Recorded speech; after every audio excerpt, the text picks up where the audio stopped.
Hello, hello. Hello, everybody. Welcome on back. Alright, give it a second. It'll load, There it goes. Hey, there we are. Happy Saturday, everybody. Welcome back to the stream. Hope everyone is doing well. Hope everyone had a great week. I had a lot of fun. I was at a concert yesterday, but that also means I'm very tired. So we're probably not gonna go as long today on the stream. I'm tired. I don't actually know if my voice sounds shot or not because, you know, rock concerts are a thing. But yeah, I had fun. We'll do what we can. The plan today is we're going to finish up the current case, the first case, however long that may be. And depending on how long it takes, we may or may not start the next case. We'll see where the night takes us. I'm, like I said, a little tired, and also Spotfest is this weekend, and I need to do that as well. So, we're gonna do what we can. We're gonna at least get our beloved selves off the hook. Because we're not a murderer, we're just a scrub lawyer in training. We don't even know what we're doing yet. We're just a little baby. We can't even slam the desk properly. We're just like, tap it. Hey, 21 Snakes, how's it going? Welcome on back. Hope your week is going great. Alright, let's dive in. Time's a wasting. Let's do this.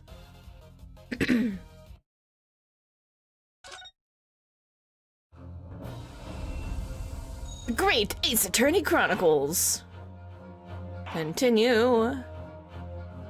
The adventure of the Great Departure. Yep.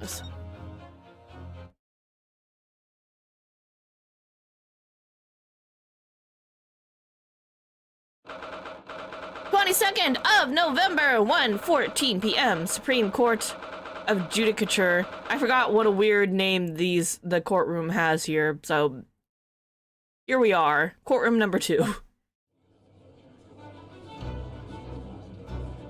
Oh yeah, so where we left off, we're like, we think it's almost assuredly the mystery woman that the professor was talking to. I should probably get this thing to remove the chair. Hold up. I got you. Remove chair. Maximize the amount you guys can see. Anyway. So we're pretty sure that it is the... Oh, I can court record it. Click on the game. Click this. We are pretty sure that it is this crazy lady, Giselle Brett, a British exchange student. And we're pretty sure she killed the victim, John H. Wilson, a professor who we just happened to see him in a restaurant and said hello. And now they think we murdered him. And it's like, I didn't know him. What reason would I have to kill somebody like that? But this is the old days, so maybe they didn't think that far. There's no fingerprinting or anything like that. We don't have the very developed forensic science here in Japan that they have in the future in the Japanerica. Wherever the future takes place, the future Phoenix Wright takes place, we don't have any of that nice forensic science stuff to rely on. So they think it was us just by the fact that we were there. And then there were these two very unreliable witnesses, so, you know. And this police officer is very shady because he's like, I got orders to, like, get this chica out of there and then dump it on somebody, whoever's convenient, as soon as possible. Orders from on high. So he's just a lackey. Who knows if he's a good guy or not? I don't know. He's basically our new Gumshoe, but, like, less exciting. And anyway, she brought in something that might help us. What is it? I don't fucking know. Or remember. So, we'll see. We'll see. That's where we're left off.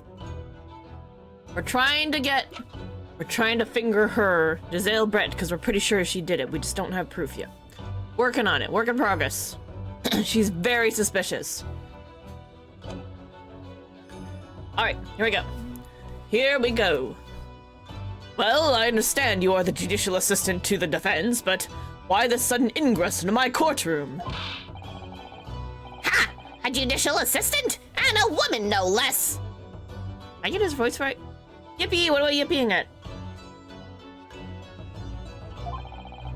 The rules state that females are not permitted into this court of law other than to testify.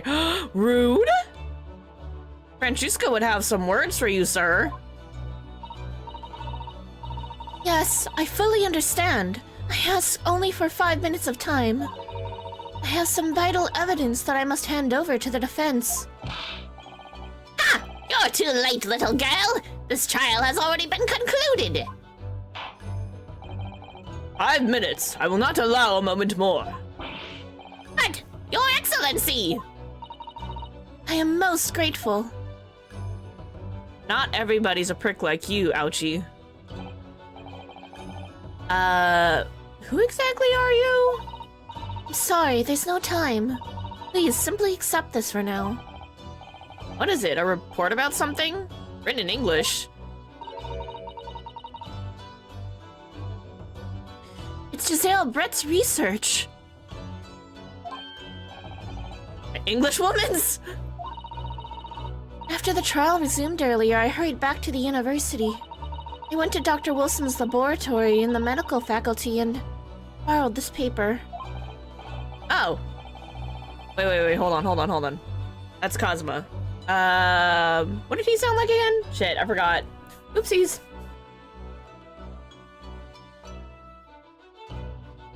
Oh yes, that's right. Miss Brett was studying under the professor, wasn't she? So, does this research, whatever it is, have something to do with the case? I'm afraid I don't know. I haven't been able to listen to the proceedings of the trial myself. Oh. No, of course not, because, you know, she was out getting this, whatever it is. Special characteristics of Kurari? Word? And its effects on human subjects. Interesting. Durar? What's that? Kurare? I don't know. Oh, kind of like Nayuta? Okay. Never heard that word before. Time's up! The prosecution demands the immediate removal of this female trespasser from the courtroom. Rude. Nobody likes you, Ouchie. It was too little time for me to read it in detail, but I've summarized what I could on a note just inside the cover. If you think it could be valuable, please cast your eye over it. This is wonderful, thank you. Zale's report has been entered into the court record, a report detailing an unknown poison that Miss Brett has been researching during her time at Yume University. You don't say. Unknown poison, and we suspect that the professor was killed with the poison. Goodbye then, and good luck. We're gonna take a little looky-loo.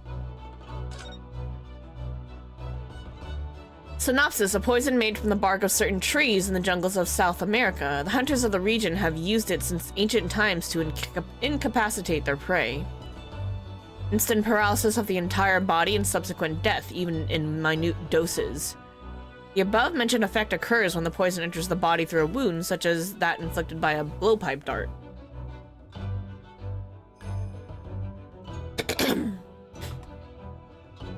Practical applications. Due to its ability to render the human body paralytic, it's believed that the toxin could have applications as an anesthetic.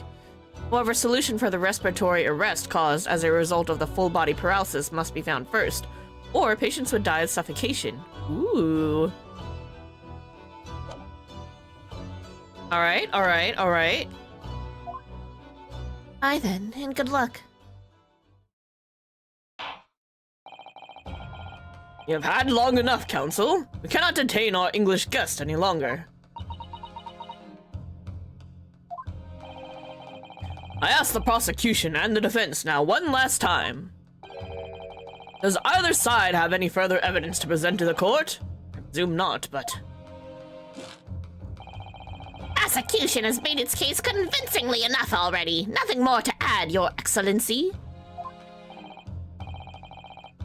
Yonosuke, we're out of options here.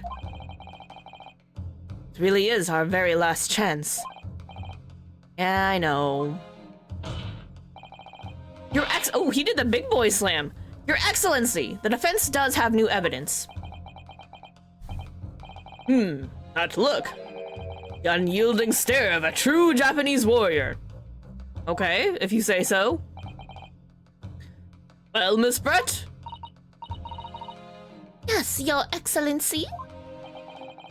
You wouldn't mind? Perhaps you could grace us with your presence a little longer? It's a delightful invitation, but I'm afraid it's not so very long until tea time. I'll have to politely Forgive me, Miss Brett, it seems I wasn't clear. I realize it was phrased as a question, however... What the heck is that? Yippee? I mean, it's kind of cute, I just don't know what it is. However, I must ask you to treat that as an order. I've said it many times before, but the Japanese language makes no sense. My apologies, dear lady. The yippee creature? Yeah, it's cute, I just don't know what it is. I'm like, the heck is that? So, counsel, what is this new evidence that demands the court's attention? I mean, clearly this, right? Yes. Take that! Or yes. Oh, it's just the creature? Okay, okay. Alright, I'm pouring tea. Miss Giselle Brett, we understand you were studying under Dr. Wilson at UMA University, doing research.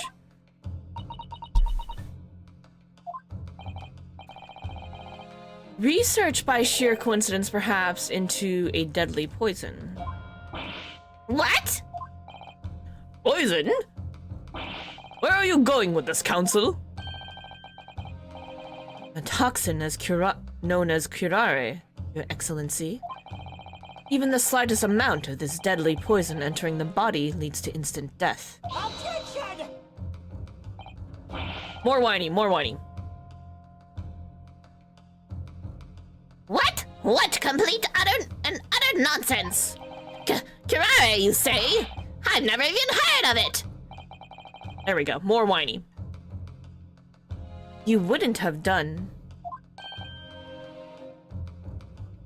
Hold on, I gotta move the controller because the controller is buzzing because it's on Steam, the controller actually buzzes at climatic times and it's weird. What do you mean? I mean that you wouldn't have heard of curare before for one very simple reason. It doesn't exist in our country. It doesn't exist. Correct. Which means, no matter what test the police can do for toxins, they'd never identify curare. Why? Because there is no test available here that can identify the presence of this highly deadly poison. What? Order! Order! Order! Counsel, does this deadly poison truly exist?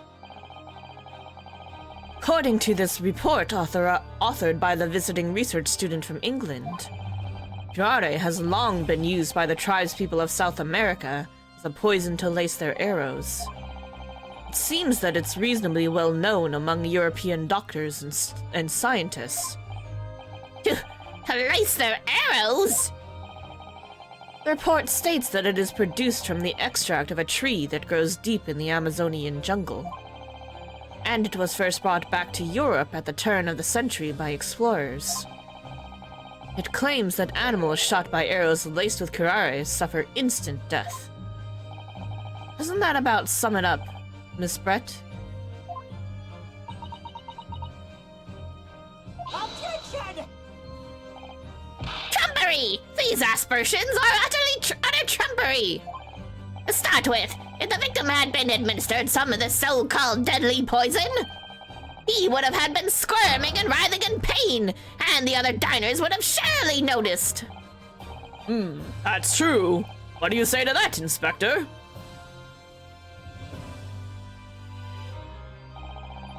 Obviously, I would have noticed a disturbance like that.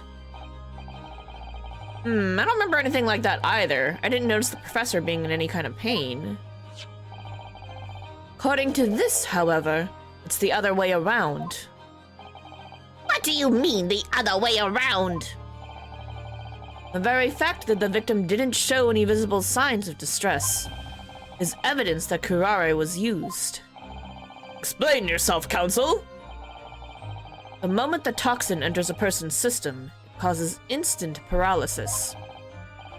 In other words, afflicted victims lose all strength and are completely unable to move. Even if they were in total agony, there would be no visible signs of pain at all. Oh, terrible! Obviously, if a man lost all strength in his muscles, he'd collapse on the floor.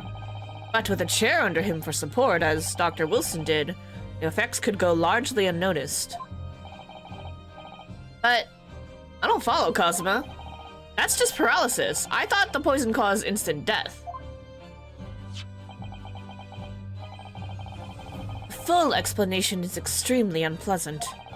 The poison causes immediate paralysis, as I said, leaving the victim unable to move.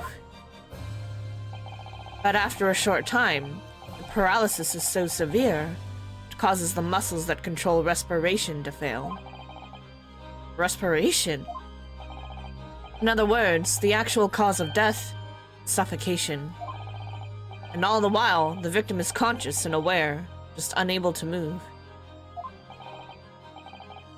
That's hideous! To the observer, it would look almost like the victim was slipping peacefully into an endless sleep. But for the victim himself, his final moments would be a living hell. That is the true nature of this deadly curare poison.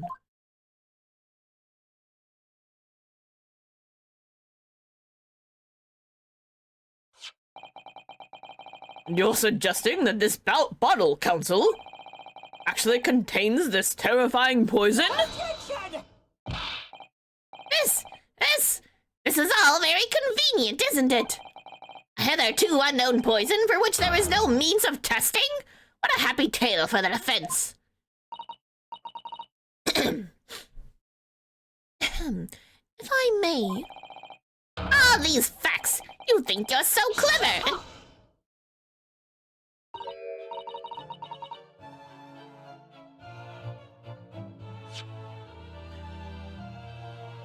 You think you're so clever, but you must be taught some And then she tells him to shut up.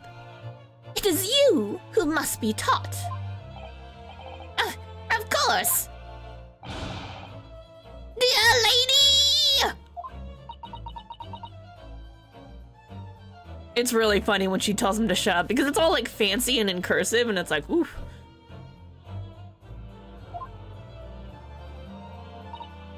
So, this is how you Japanese behave, is it? What? You steal another's honest, hard work and then announce the results as if you discovered them.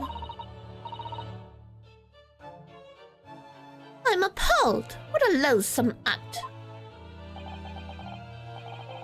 Well, Miss Brett, the feeling is mutual. Whatever do you mean? Capitalizing on the unfortunate circumstances of an innocent man to frame him for a heinous crime. And that really is a loathsome act. Wouldn't you agree? Attention! Enough of this! I, for one, refuse to accept it!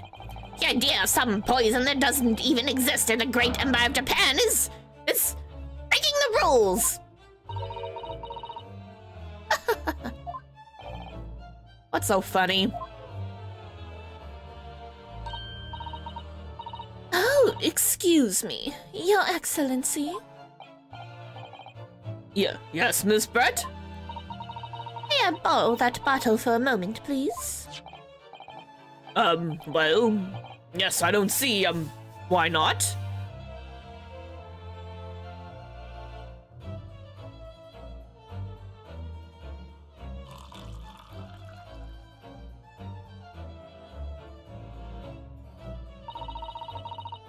Don't get too big for your boots, you insignificant little island boys. Sorry? To an Englishwoman such as myself, this whole affair is a farcical comedy. Farcical comedy. The little police games and these foolish courtroom antics. It's laughable, really. But I'm getting bored of it all now. It's time for the games to end. Cheers.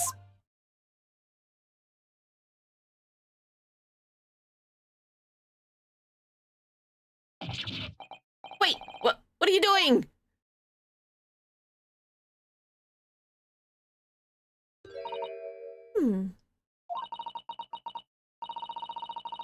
No sparkle left at all. How appropriate for this shabby affair.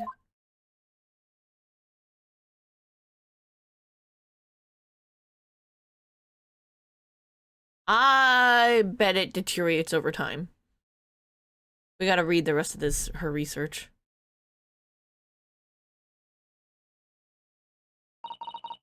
Goodness. What is the matter? You all look quite stunned. So, no curare. The bottle was clean. Is that what you're saying? You look quite incredulous, little boy. But of course, that's the simple truth. Thank you for presenting the findings of my research so concisely here in this grand venue. Most kind. Thank you, waiter. Now then, Your Excellency. Yes, Miss Brett.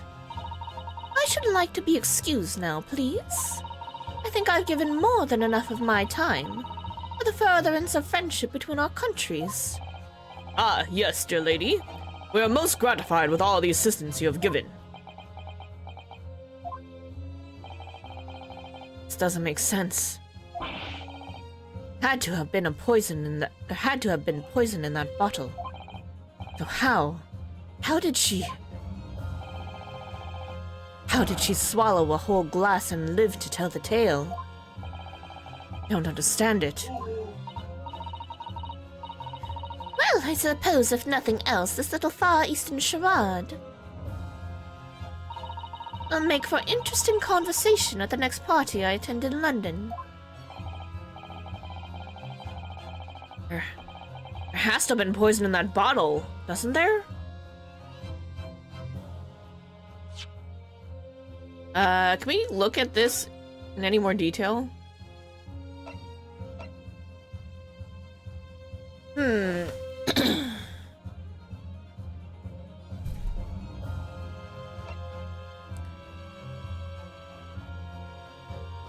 This only happens when it enters through a wound. Oh! So, the professor had a wound because he had a tooth extraction that day, so that's how it entered his system. But she doesn't have a wound in her mouth, so it couldn't get into her, so it doesn't have the same effect on her. Oh, I think I figured it out. Alright. But there can't have been, because otherwise she would keeled over dead. Come on, Yunosuke. How about the clues now? That bottle of water has poison. The culprit did put curare poison into Dr. Wilson's carbonated water. The defense refuses to change its position. You're serious. Attention! Fool! Are you blind? There's no possible way that bottle could contain poison. I mean, we just saw. Miss Brett drinking the water from it? That's right, which rather complicates your argument, I think. And I believe that complication can be explained. How exactly? I need to think through all the things that don't quite add up here, one by one. I'm sure the answer is in the evidence we have in the court record somewhere. Very well. The defense truly intends to assert this claim. and I must ask you to support the assertion with evidence. What explains how the witness was able to consume the supposedly poisoned water unscathed her own research? Yes! The answer to this riddle is right here in Miss Brett's own research report. Objection!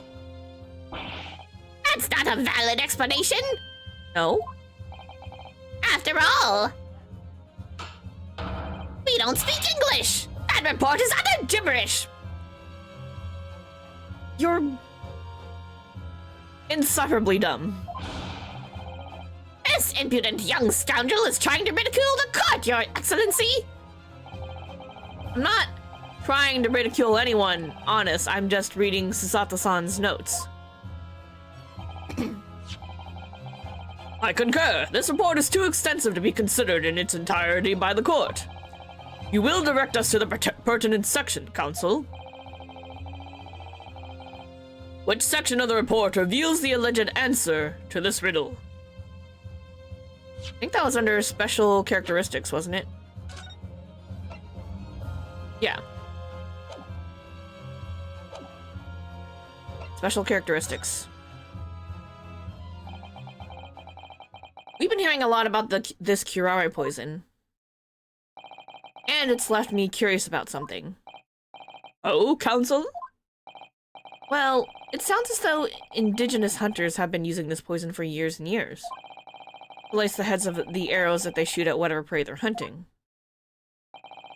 Oh, we've been led to believe, yes. And the point of hunting is to catch prey to eat. Get to the point, please.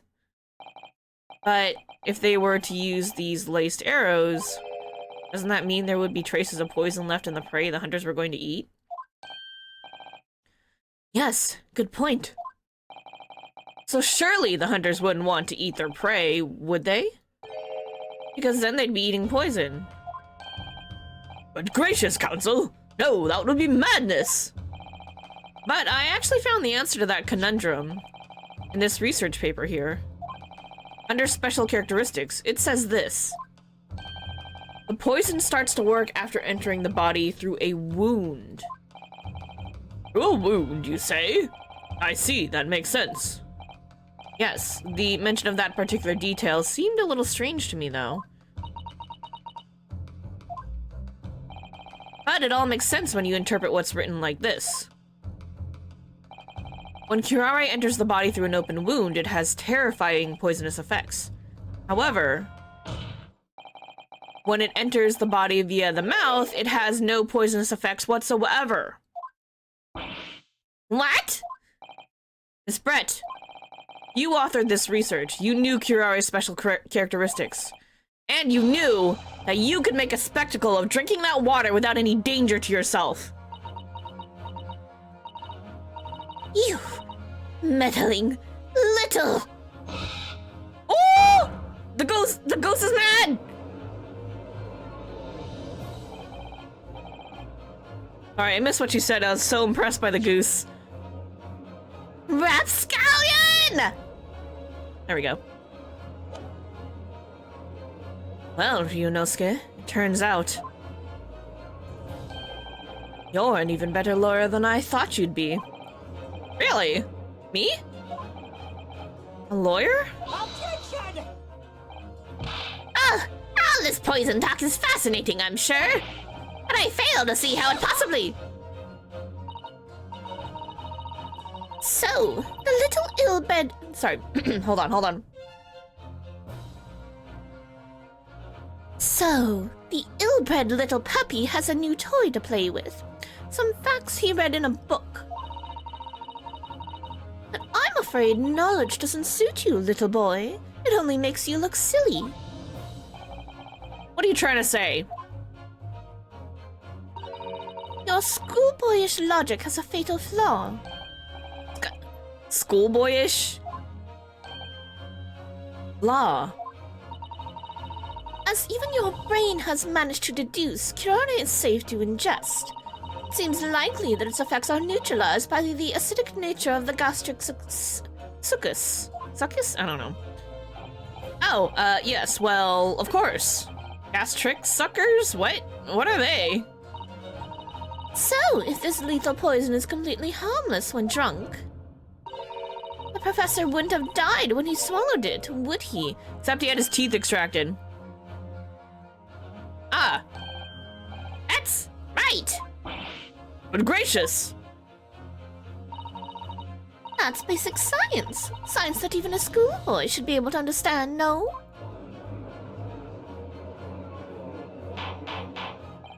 Order! Order in the court! Order! The logic holds. The lady and the professor drank the same poison, they would be affected in the same way. You're trying to suggest? Yes, this curare poison is completely irrelevant to the case on trial. That's right. Surely even a little cockroach like you could understand something as simple as that.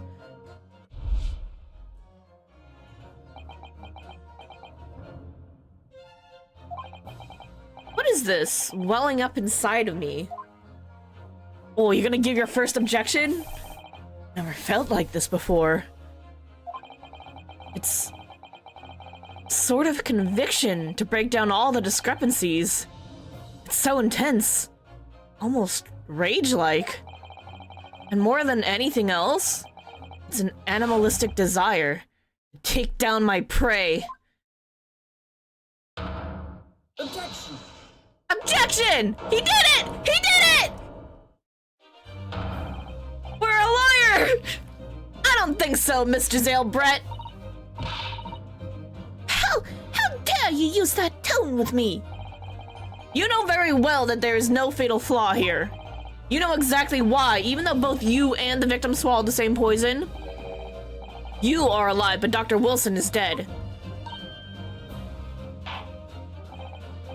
Counsel, I'm sure I don't need to remind you, you must provide compelling evidence. As we now know, this poison is completely harmless when ingested. Why would Dr. Wilson alone have been killed by the curare? They've been undergone treatment being prohibited from eating or drinking anything but water.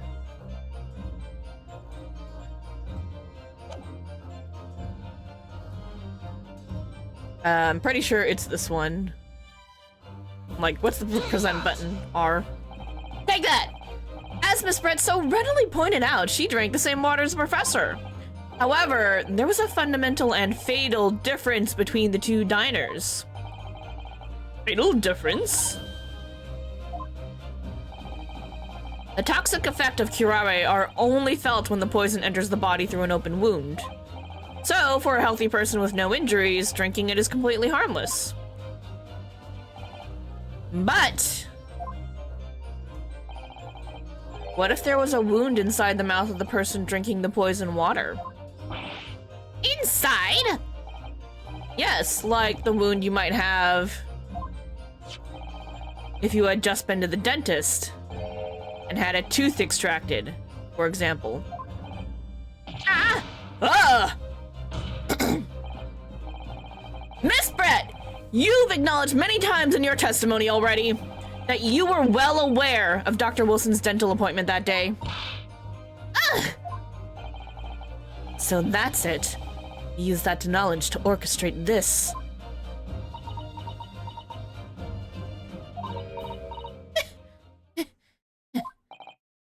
Is she laughing? I don't like to repeat myself, but honestly I can't resist. These childish courtroom games and your half-baked arguments are also puerile. What? What do you mean? Don't worry, little schoolboy. You'll find out soon enough.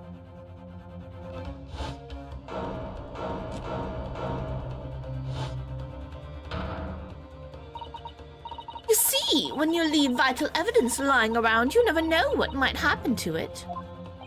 No! I mean, it could just slip.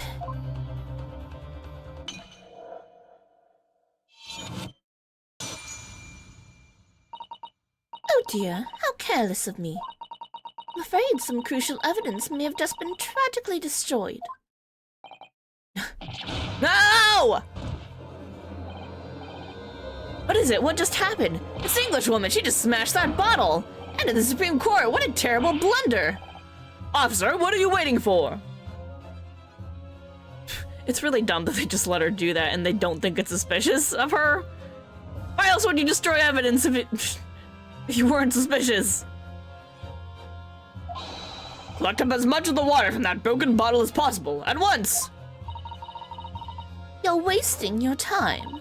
This delightful carpet under my feet here was a gift from the British Empire. I assure you it will soak up the water beautifully. You have neither the technology nor the presence of mind to recover it.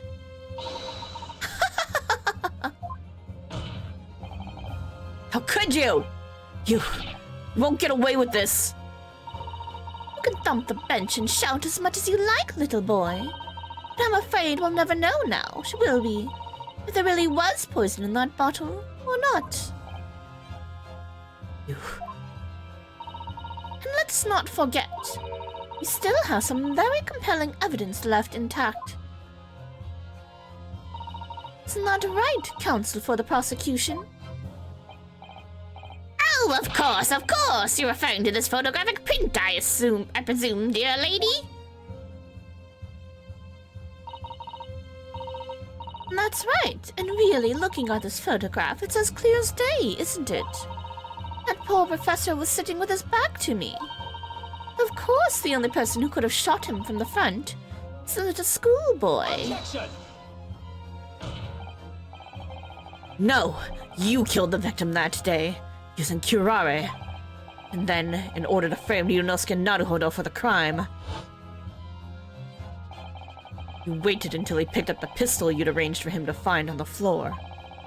Or you shot the professor's dead body in the chest with your own hidden gun.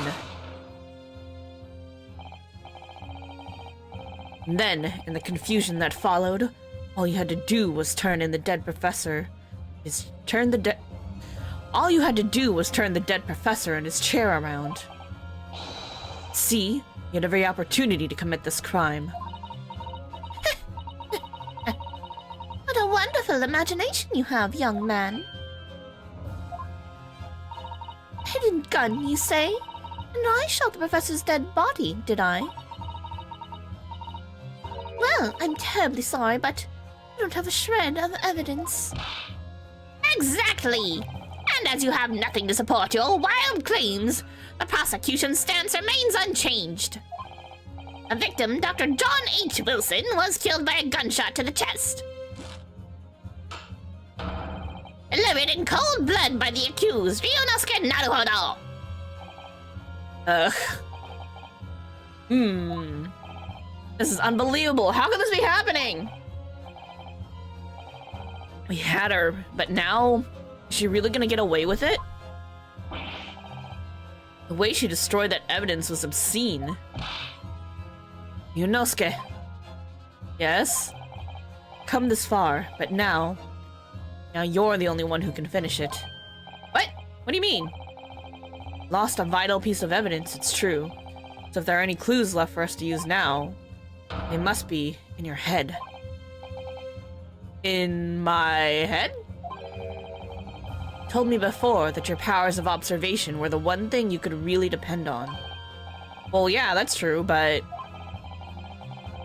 I didn't manage to notice that this woman was a foreigner with a swan on her head. So think back again now. Try to remember every last detail about the scene that day.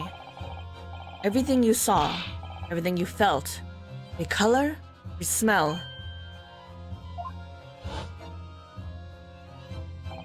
What I saw, what I felt, every color.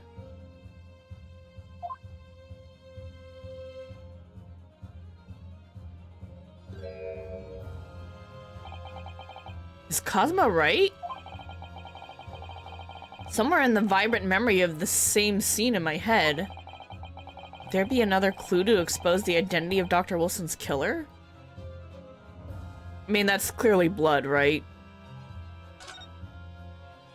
That's what they're getting at. Actually, Kazuma, I think I might have something. Thinking back over everything I saw, I think I might have uncovered another clue. You always have something up your sleeve, don't you, Ryunosuke? Come on, then. Let's wipe the smug smile off that Englishwoman's face with some evidence. Alright, I can't wait! He's growing up so fast! It's been niggling me for a while that something feels amiss in my memories of that day. Whatever it is could be the key to arriving at the truth about all this. It's here somewhere, the clue that shows who Dr. Wilson's real killer must have been.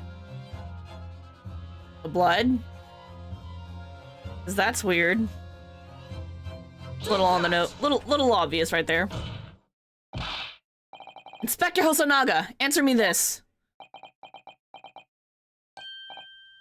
Yes? What is it?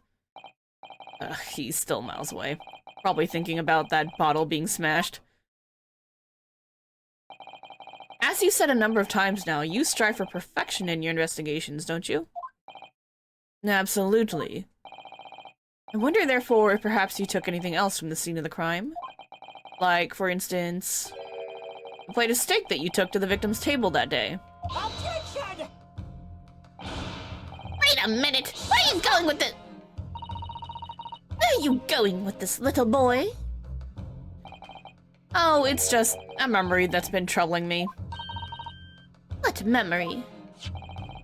I saw the scene in this photographic print with my own eyes that day. And I saw that on the wooden base of the plate that the steak was served on was a spatter of blood. What? Oh, really? And what of it?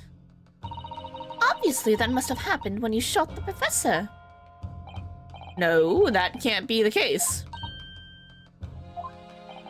Take a good look at the photograph and the relative position of everything there. The plate of steak is almost directly behind the victim. I'm supposed to have shot Dr. Wilson in the chest from the front. There's no way that blood from the victim could have ended up directly behind him. Ah! Yes. For blood to have made it onto the plate implies the plate was between the victim and the shooter. Which means the shooter must have been sitting opposite the professor, as you were. Giselle Brett? I beg your pardon? Objection! This is beyond ridiculous! Fabricated nonsense! Is the court seriously expected to believe something the accused has apparently just remembered seeing? Ooh! Oh! It was him! Why are you bleeding again, bro? Come on, get some help. He has a very different voice than I thought. And this could be the moment that my entire career in the police force has been leading to. Inspector, you mean? Yes, I took the plate. And in the interest of preserving evidence from the scene of the crime, I took it, meat and all. I don't care if they call me a crime scene thief because of it. You did what? Took the steak that you had been eating, Miss Brett. Took the steak that the sergeant had been eating. And I did it all in the name of justice. Bro, you're bleeding still. I don't know if anybody's told you, but you've got a little bit of an issue. Then we can find out for sure whether or not there's a bloodstain on Miss Brett's plate. We must examine it now.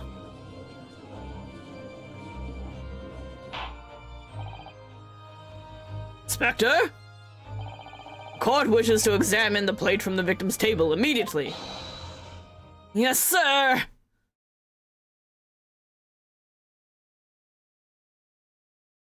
He's like, it's my time to shine, yo. Sorry for the delay. Here's what you ordered, the steak. Well, what about the blood? Is there blood on it? Of course there isn't! Quickly, Inspector, the blood, men! Show the court! Of course, examine the plate at your leisure.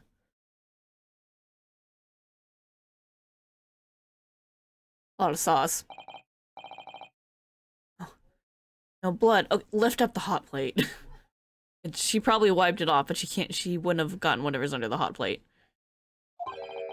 No blood anywhere. But no, that's impossible! Bro, lift up the hot plate. I know I saw it, I'm sure of it. It was right there on the table behind the professor. There was blood on the side of the plate.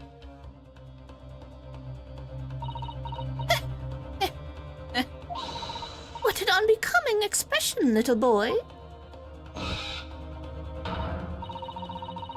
Dude, that swan is like going off. Who puts a live swan on their hat? That's just weird. You see, this is why I always say you can't trust what the Japanese tell you. Rude, racist. Don't appreciate that. Ugh. I couldn't agree more in the case of this disgrace to the Empire. I believe we may finally have reached a conclusion in this trial. Let's hope so. This let's pretend attempt at courtroom proceedings is painful to watch. But I do promise to do my best to forget all about it when it's over. Ha! This sorry-looking steak reveals the facts all too clearly. If the sorry-looking accused wishes to examine it again, be my guest. Cool, the meal Miss Brett ordered for lunch, it was removed from the victim's table after the incident. Gimme. What's the plate I saw, or thought I saw, just a figment of my imagination? Nah, dude, let's look at it. Examine.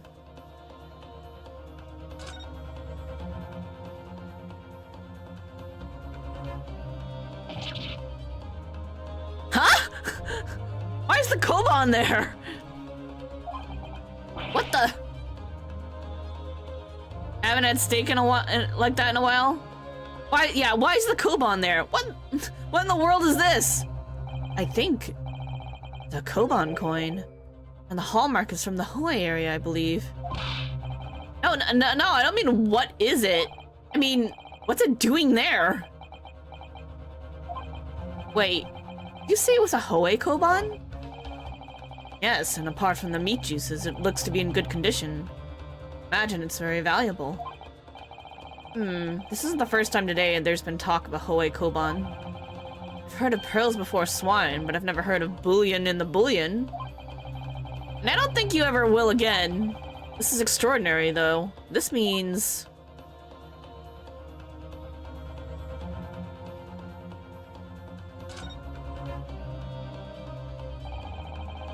Certainly never expected to find a precious coin underneath this thick cut of meat. And it's from the Hoi era, too. That would make it really quite valuable. It's well marinated in the juices as well. Look. What, are you thinking of eating it? Oh, no, but the next time I order steak in an expensive restaurant, one thing's for sure. My heart's gonna be racing as I lift up the meat and peer underneath for a prize. I think you may have the wrong end of the stick about this, Ryunosuke. Koban coin underneath the steak. There's only one logical explanation.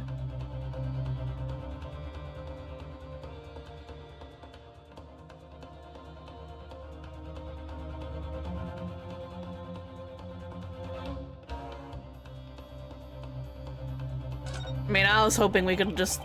Can't find anything out of place. I was hoping we could just, you know... lift this up, can we? Oh yeah, there we go. Nope, just back to the Koban.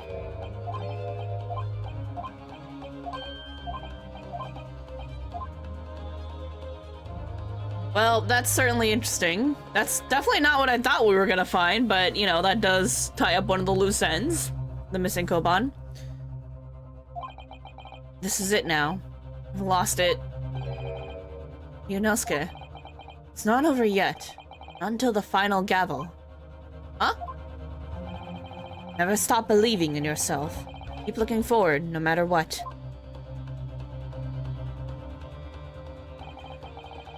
Believe in myself? Really? Maybe I should at least examine the evidence for myself. As the evidence requested by the defense has not been shown to be problematic in any way.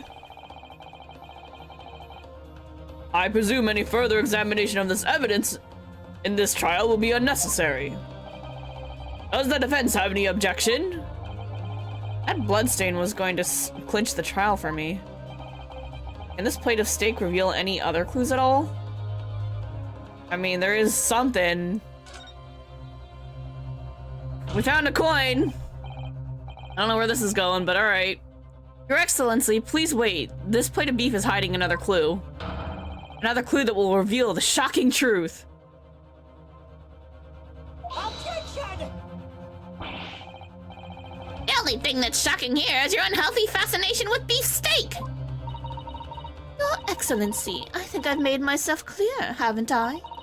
I will not be able to turn a blind eye to any more unnecessary procrastination in this trial.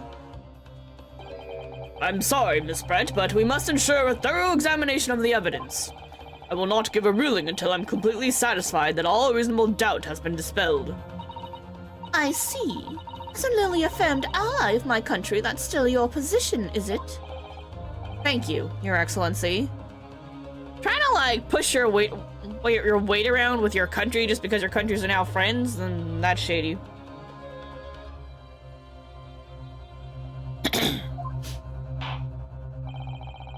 Counsel for the defense, you will now clearly show the court what you are alluding. Where precisely on this plate of beefsteak is this new clue to be found?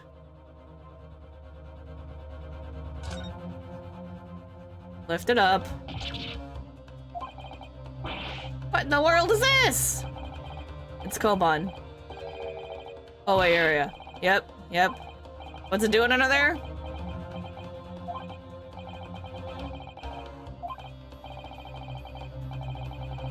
Oh my god, we already read this! This isn't the first time there's been talk of a Hoikoban. There we go. This means... I don't know what it means, but we're gonna present it. Alright, here we go. Got it! Got it! Apparently. Good gracious, that's... Ah! Koban? What on earth? Oh, era one at that. Miss Brett, this is in fact the beefsteak that you ordered at the restaurant on the day in question, is it? Tell me, why is there an old coin seemingly hidden underneath the meat? The plates got switched! Oh, that's what happened! Cause here it's like, well, that steak looks untouched. But here it's like, huh, the steak was eaten. The plates were switched. This was the sergeant's plate.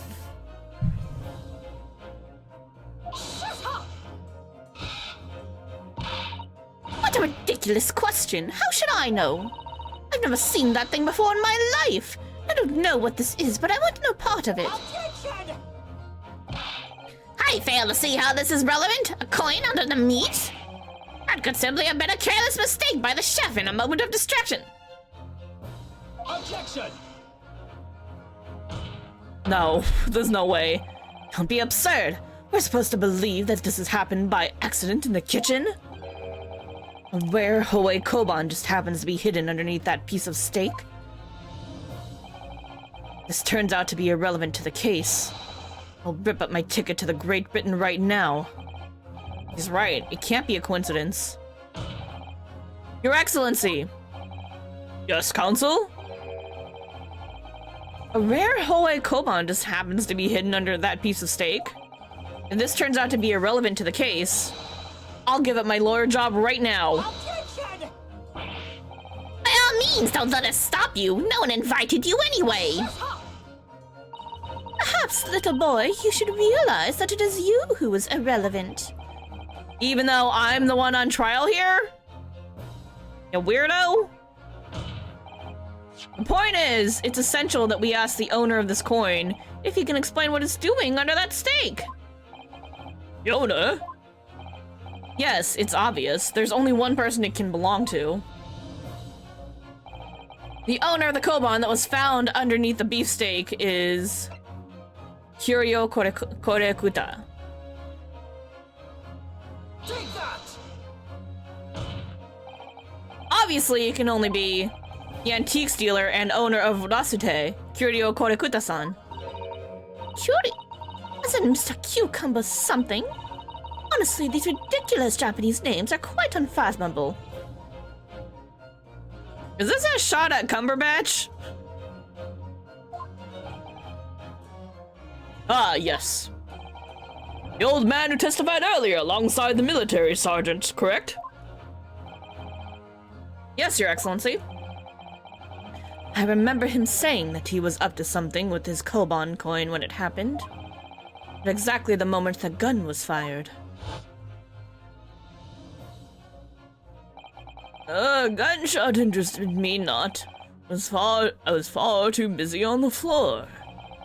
Too busy on the floor? Sorry, what were you doing? Hunting for treasure. Indeed, the Hoera Koban, my prized coin. And this Hoera Koban? You mean to tell me? Objection!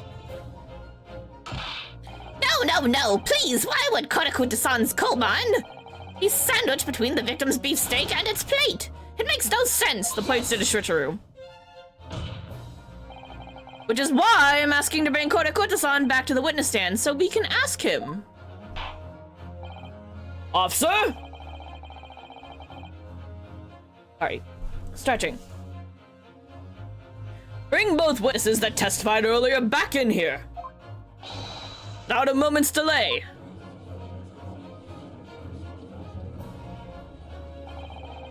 I can't believe we've come back around to that pair again.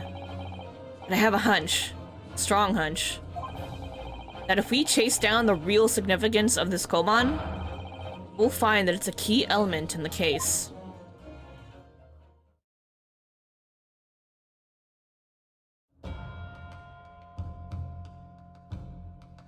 Still being bullied by the child.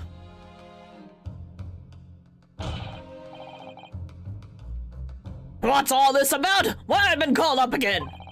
Don't you realize that it's dinner time for little baby Ido? Gross. When my son's belly is empty, he's fiercer than a pack of wolves.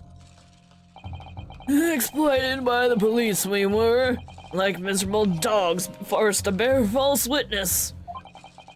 And when cast from this courtroom, myself, I became a ruined man in a trice. Worthless, withered antique. Nothing more I have to say. The sun has set on this Rasute shop owner's existence. Be that as it may, Korekuta-san, something has come to light that requires your clarification. As far as your Rasute memory serves, it... Hold on. Have you ever seen this koban? Yes, that's it. The very exact one that it is. Splendid for his holy treasure that my rusty bones managed to misplace that fateful day. It can't be! As I thought. Young man, enlighten this decrepit old fool. Put me out of my misery. Where was my treasure? Where was it dropped? Oh, I'm not sure if it was dropped anywhere. We found your coin sandwiched between a beef steak and its plate, soaking in the seasoned meat's juices. Sandwich? Soaking? Seriously? Clearly, it couldn't have fallen there by accident, which means somebody must have hidden it there on purpose. Somebody concealed my holy treasure between a slab of meat. Oh, sorry, his voice is really hard. In a metal plate? Who would do such a thing? Such an unconscionable thing! That's the question now, isn't it?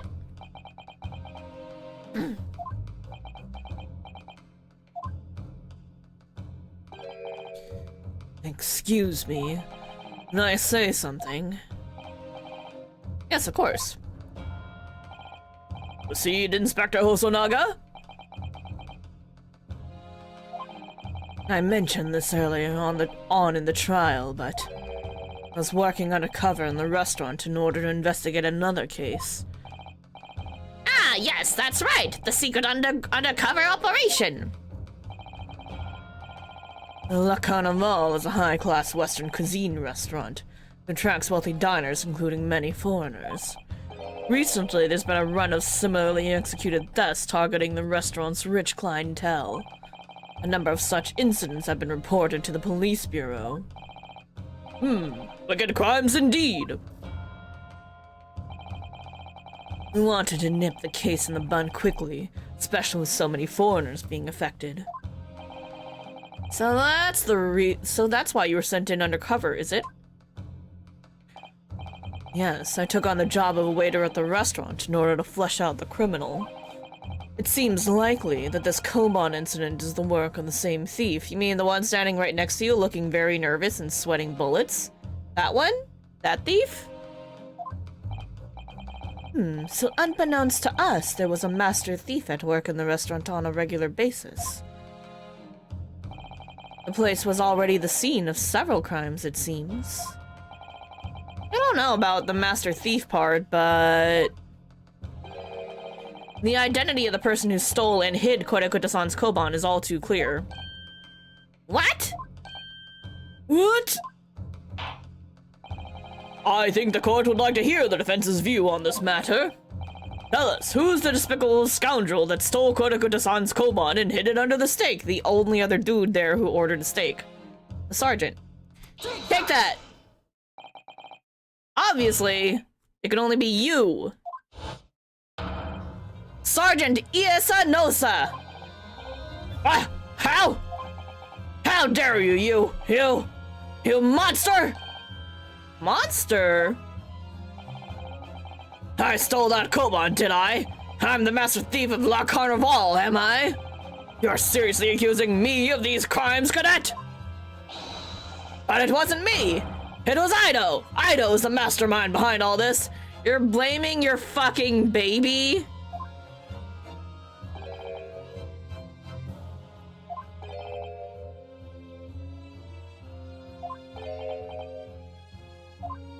Same. You would push the blame for your crimes on your own son, an innocent little baby? It's you who is the monster, Sergeant Nosa!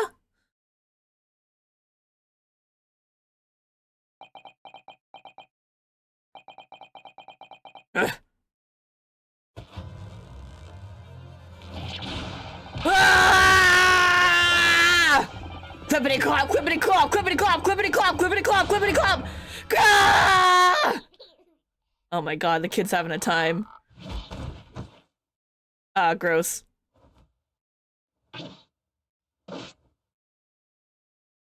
Okay. Nippon Imperial Army, Sergeant Iesa Nosa, preparing to stand down in the Supreme Court, sir. He taught the kid something. Flute.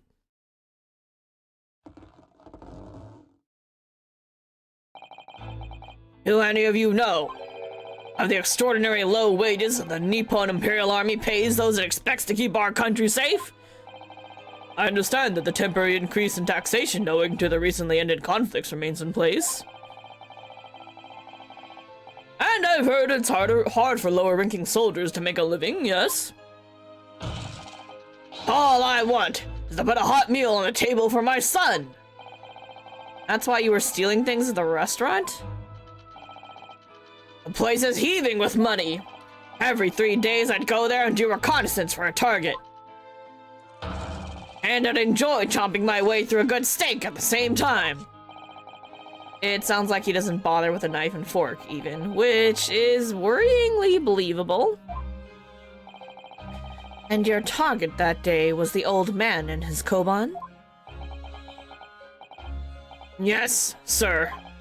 He was an easy mark. I slipped the coin into my pocket without any trouble at all. A veritable phantom thief you are. I was all set to leave the steak I was half through with devouring when it happened. Bang. Biggity, biggity, bang, bang, bang.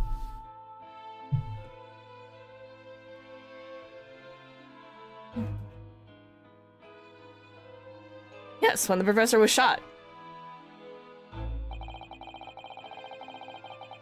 I knew that if the police conducted a search and found the coin in my pocket, I'd be finished too. I know too. Sorry, I read one too many times. So I hid the incriminating evidence as fast as I could, on the double. I slipped it under the steak, hoping that I'd be able to rendezvous with it again at a later date.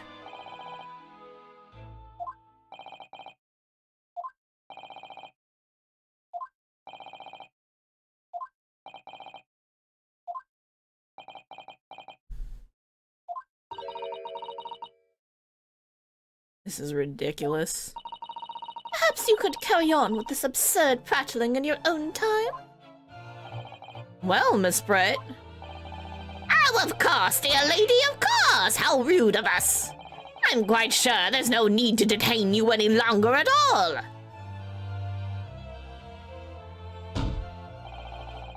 May the esteemed gentleman please be excused, Your Excellency? No! She's probably the one who switched the fucking plates! Indeed. The theft of the koban was clearly perpetrated by this baby-saddled sergeant.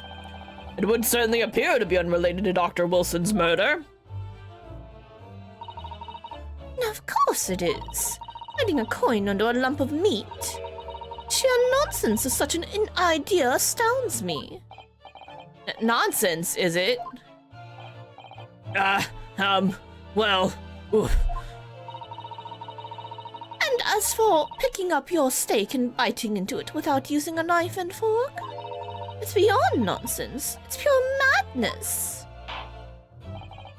Very well, now that all questions concerning this witness's testimony have been answered, I see no further justification for detaining her. No, hold up.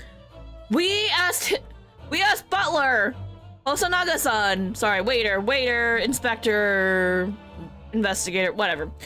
We asked Hosanaga-san to bring out the plate that belonged to Miss Brett, but we have found what he actually presented was the plate of Sergeant Nosa. So, what the fuck happened to the other plate? Huh?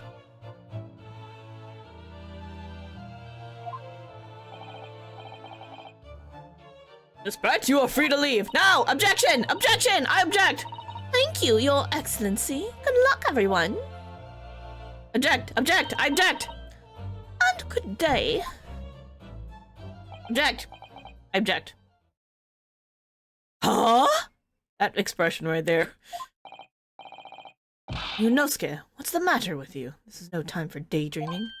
Oh, no, it's just... He's staring. He's deep in thought. He's like...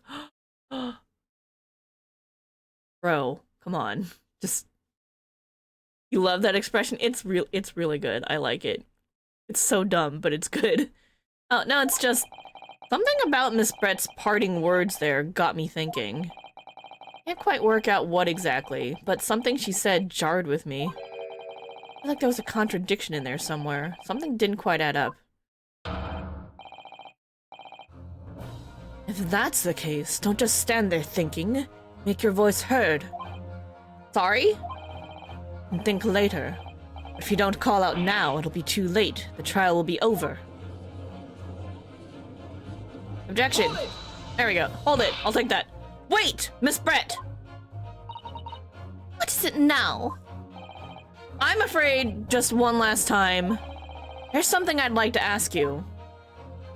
I'd like you to explain the contradiction in your parting words from just a few moments ago. What are you talking about? What contradiction? What new student nonsense is this? Well, what parting words are you talking about, Ryunosuke? Turning a coin into a lump of meat? Sheer nonsense of such an idea astounds me. And as for picking up your steak and biting into it without using a knife and fork...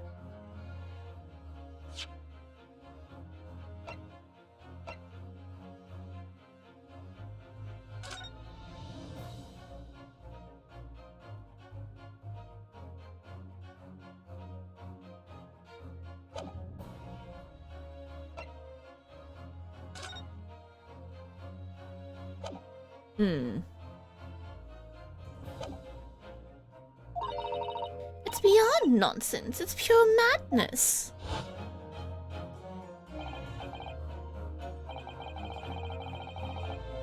Yes, I'm right. What she said there exposed an undeniable contradiction.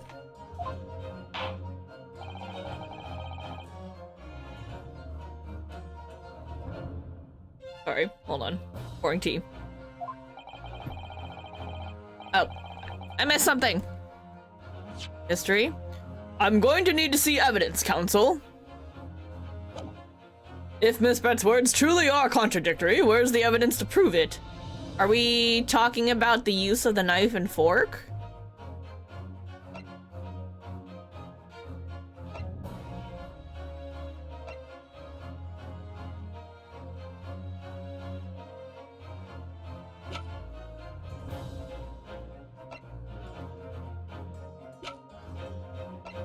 Oh, but this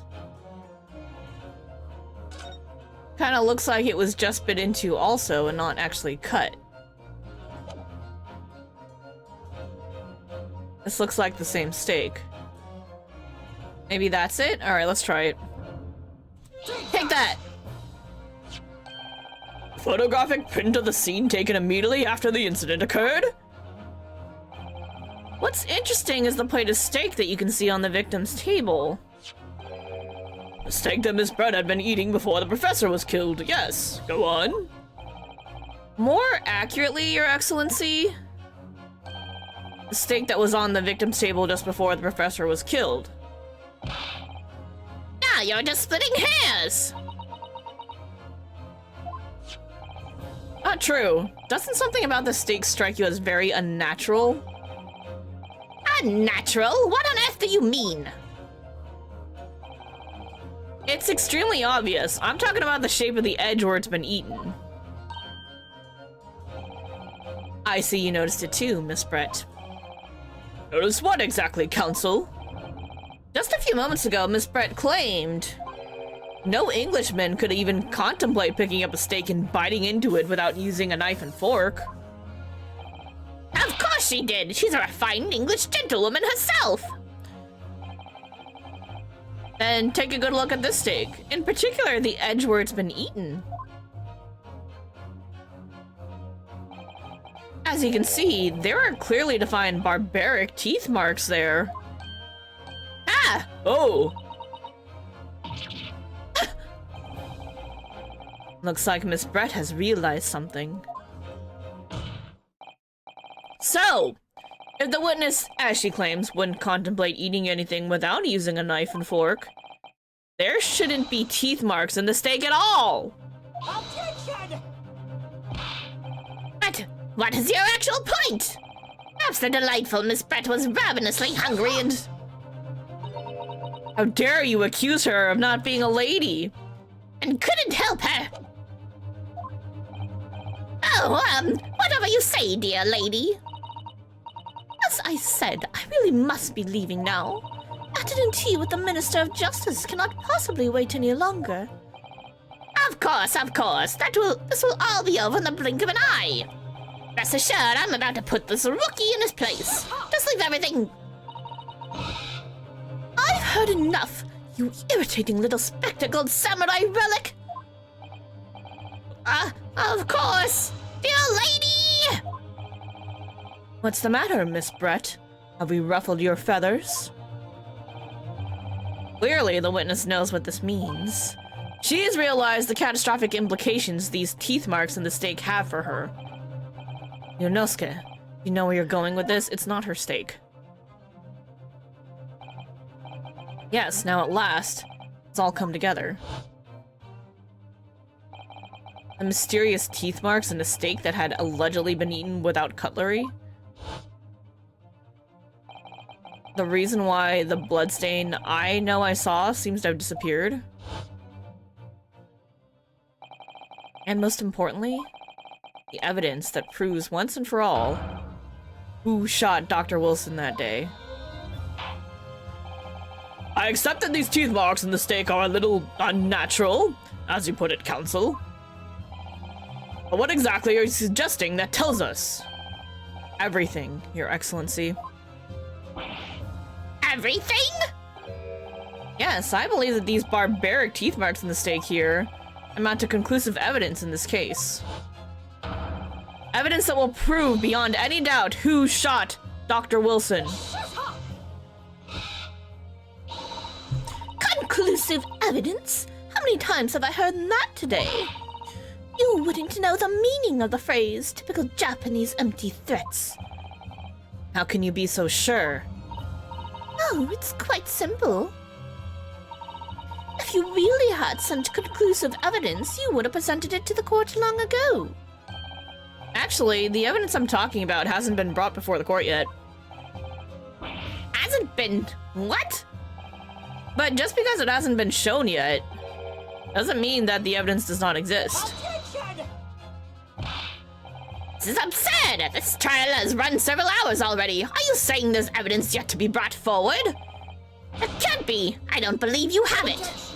Yeah, I don't have it, but Hosonaga does. I don't, but there's someone who does have it. Someone in this very courtroom. And if that person is willing to submit the piece of evidence I'm referring to, it will solve every remaining mystery about this case. Very well. I have a feeling this will be my last request of the defense in this trial. Who possesses the conclusive evidence that will reveal the truth about this whole affair? Hosonaga, who has sticky fingers. Take that! The answer is obvious. It's Inspector Hosonaga. What? I have it. Yes. You think I've been withholding conclusive evidence? That's ridiculous. Bro! See a doctor. No, I'm not saying that. Everyone's attention has been focused on this steak with the teeth marks. Yes? Now, earlier this afternoon, Sergeant Nosa told the court the following. I'd enjoy chomping my way through a good steak. And as well as admitting to stealing Kodakuta-san's coin, he told us that he slipped it under the steak. You'll watch it, cadet! I'm a superior officer! Sergeant Nosa, could you please confirm something for me? Was the steak that you put the coin under, in fact, your own steak? Attention! Affirmative, of course! I might be a soldier in the Imperial Nippon Army, but still. I'm not brave enough to ask a foreign gentle lady if she'd mind me manhandling her meal to hide something in it. In other words, the steak that the detective submitted as evidence earlier was in fact Sergeant Nosa's meal. Attention! What? That makes no sense! The plate was taken from the victim's table. Yet, the gentlewoman doesn't take bites out of her steak, nor did she have any opportunity to steal the coin. Of course I didn't steal it. Even suggest such a thing would be an affront to the entire British Empire. Well then, how do you explain this paradox? Exactly! Surely you're not going to suggest that the sergeant switched the two steaks over?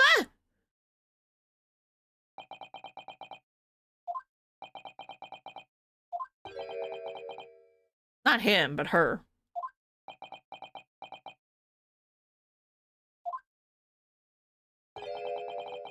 You did switch the plates? Oh, did he? Well, after it happened, I definitely thought she did it, so... When I saw the civilian had been murdered right in front of my eyes like that, I panicked. As I said, I immediately lifted my steak and hid the coin underneath it. And then when the waiter announced he was an undercover policeman, thought I'd had it. If you decide to investigate my slab of meat, that'd be it. I'd be getting my marching orders. So when the cadet here was arrested and taken off to the kitchen, I seized my chance. He did it! Alright, I didn't see that one coming. With military precision and timing, I switched my steak with the one on the foreign lady's table. What? You can't have. I never saw you do such a thing. It was called Operation Lightning Bolt. There was no time for strategic planning. It was do or die, I tell you. So yes, I did what had to be done. Unbelievable! However, fear not, Prosecutor-san. What now? I swear on the brass buttons of my uniform that is all I did, sir. All you did? That's plenty, Sergeant! Yes! So, if Sergeant Nosa switched the plates over, it means he took Miss Brett's steak and the plate it was on back to his own table. Yes, that follows. Inspector Hosonaga. Yes. Earlier in this trial, you told the court this. You said that you had not only taken Miss Brett's steak after the incident, but also the sergeant's. Yep, that was a little weird. But handy. And that to preserve evidence, you had taken both. Ah! Ooh, she's chewing on her mask. That's correct. And please, present it to the court now. A plate that was actually on the victim's table at the precise moment he was shot. What can that possibly tell us now? I mean, a cold slab of tough meat? It can't have the slightest bearing on the case. No, you're not wriggling your way out of it this time, lady. I beg your pardon? Surely you're not that forgetful. Surely you remember the reason why this steak pan promises to prove such a problem for you, no? You're the ones who decided it was a problem, not me. The reason the defense asked to see that plate was to confirm something the defendant remembers seeing. Thinks he remembers. I'm quite sure of what I saw, Miss Brett. On the side of the plate that was on the table directly behind Dr. Wilson, there was a clear spattering of blood from the gunshot wound to the victim's chest. I believe the defendant's memory serves him well. And now we have the evidence to prove it. The plate you were eating from, Miss Brett. Let us not prolong this any further. Inspector, you will show the evidence to the court. Present the beef steak and plate that was originally on the victim's table at the time of the incident. Now's your time to shine! Do it! Yes, sir!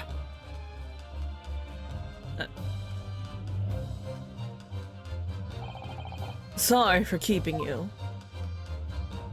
Look, look, there's the blood. And much more nicely cut. Here's the other steak and its plate. Please feel free to examine it. Hey, look, blood! A blood stain. It's clearly visible, look! Yes! Now, this makes everything clear. The blood you can see on the side of the plate shows that at the moment the victim was shot, he was facing the table with his back to me. In other words, it's impossible for Naruhodo-san to have shot the victim. It can't be! In fact, there's only one person who could possibly have shot Dr. Wilson from the front. I'm sure everyone knows by now who that person is.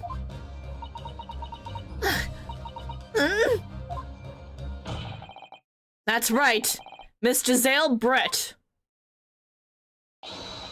It's you!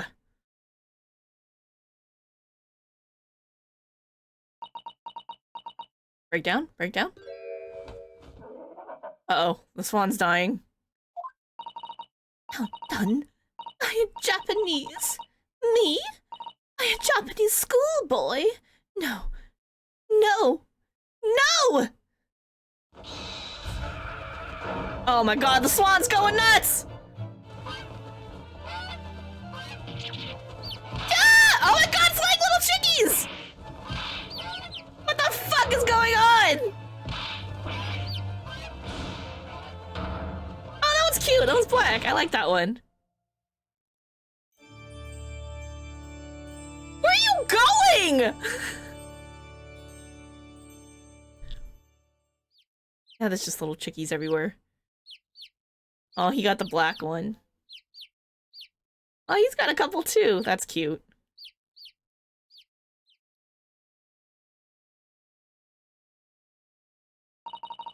She has ascended. That was pretty funny, actually. Please excuse my little outburst. Briefly lost my composure. Most unbecoming behavior for an English gentlewoman. Forgive me. Well, Miss Brett, I think it's time you told the court what actually happened that day. The truth, this time. Gladly, Your Excellency.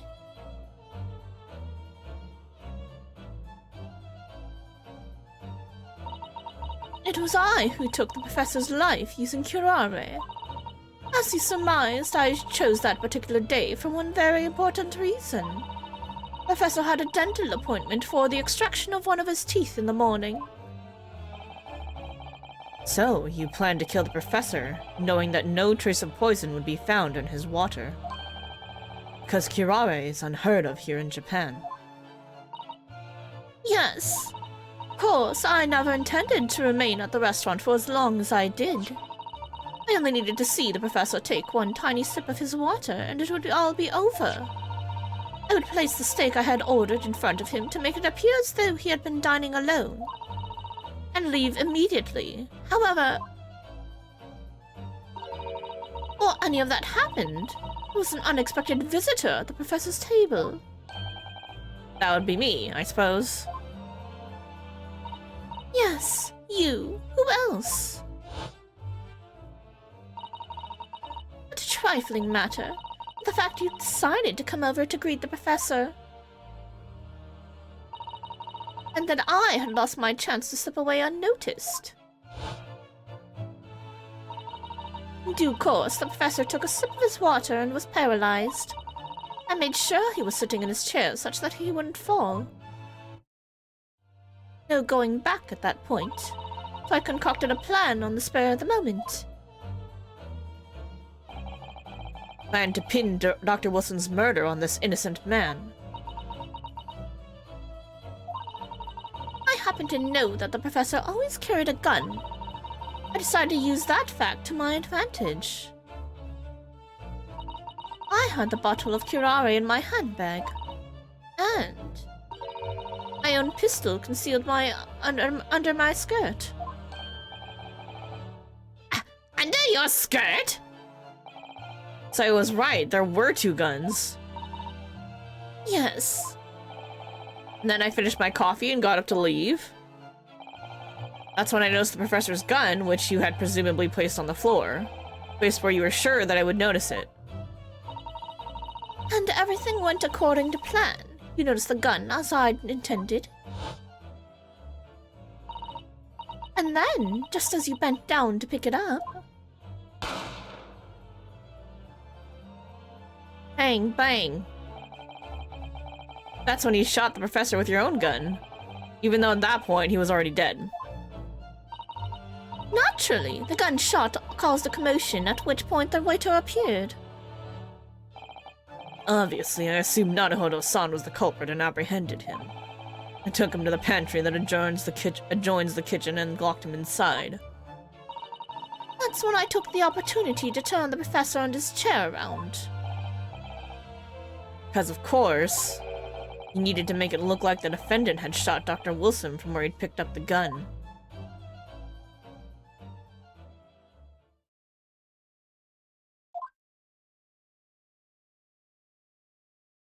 But why did she kill him? What's the motive? So there you have it. That is the entirety of my misdemeanor. Murder is a misdemeanor? Excuse you?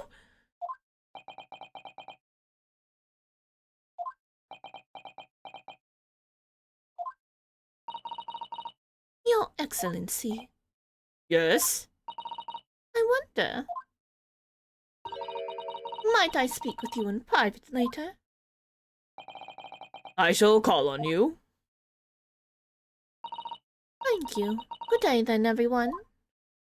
I hope you can forgive me, Naruhodo-san. Are we just gonna let her walk away? Oh. Excuse me, somebody? What?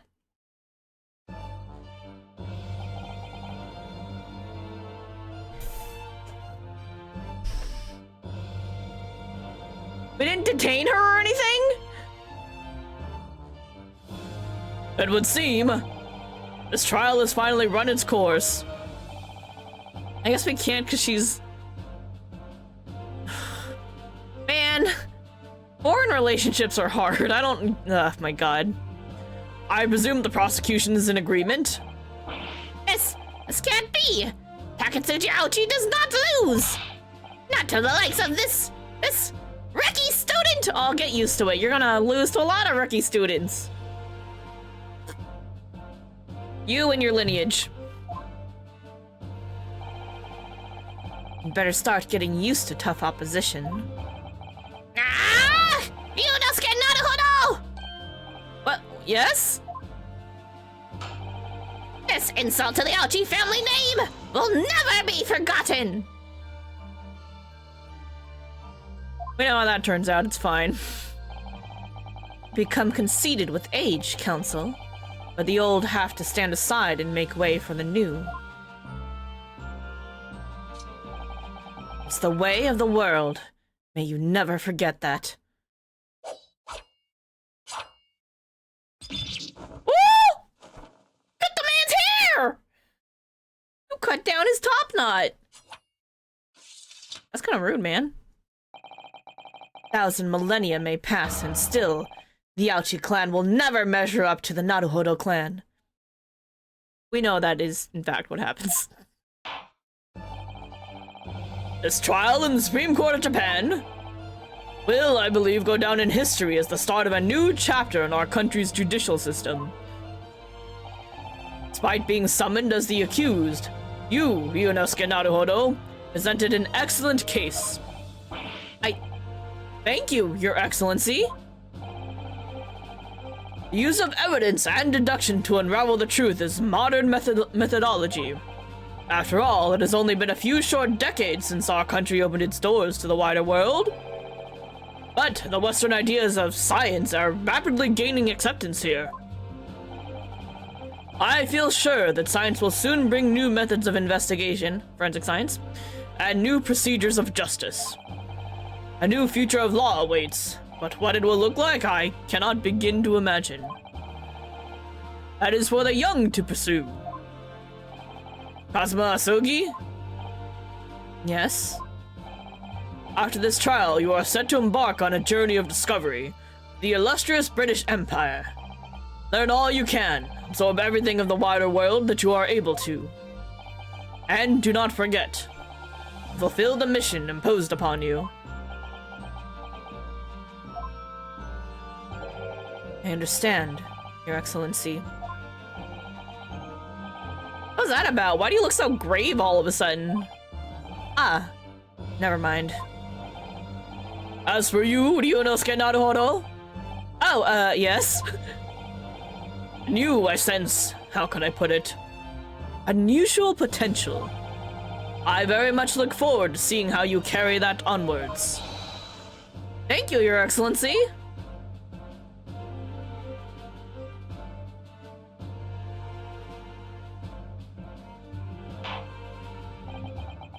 It's time to deliver the final verdict. I hereby find the defendant, Yunosuke Naruhodo, not guilty.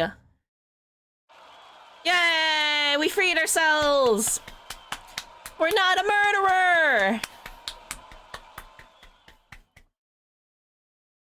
Good job, us. This court is now adjourned.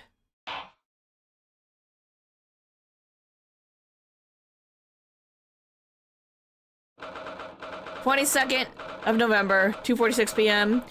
Supreme Court of Judicature. Defendants, Antechamber 5. Can't believe it. I can't believe what's happened. I made it. I defended myself and made it through that horrendous trial.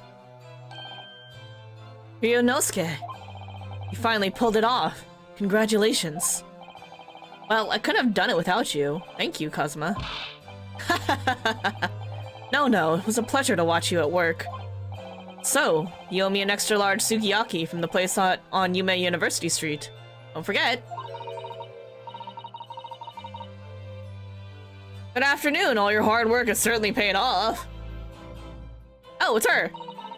Congratulations to both of you for proving Naruhodo-san's innocence. Ah, our trusty judicial assistant. We worked hard for that result too, you know. Oh no, I didn't do anything. Thank you so much. If we hadn't had that research report of Miss Brett's, I don't know how things would have turned out. Your kind words should really be from my father. I was simply doing as he asked. It was his idea for me to go to the university and investigate. Your father? Oh yeah, of course. Forgive me for intruding on court proceedings, Your Excellency. Sato Mikotoba, Judicial Assistant to the Defense. Speaking of Mikotoba... Ah, there you are. I believe congratulations are in order. Naruhodo, you did an excellent job. Thank you, Professor. Oh no, it is I who should be thanking you. After all, your efforts exposed the true criminal that took the life of my good friend. Good friend? Oh yeah, you mentioned that before. It was you who actually invited Dr. Wilson to Yume University, wasn't it? Yes, that's right. Professor Mikotoba studied overseas himself. He went to study forensic medicine in Great Britain. Presumably, that's when you met Dr. Wilson? Exactly. In those days, we worked together in the same hospital. Oh, you work together? I've never heard you mention that before. Well, it was a long time ago now. Besides, it's your turn, Asogi. Great Britain is a magnificent country. It leads the world. Science, medicine, engineering, culture, and of course, in law. Watch and learn, my boy. See what's happening in the world's largest melting pot. I will. I'll learn all that I can.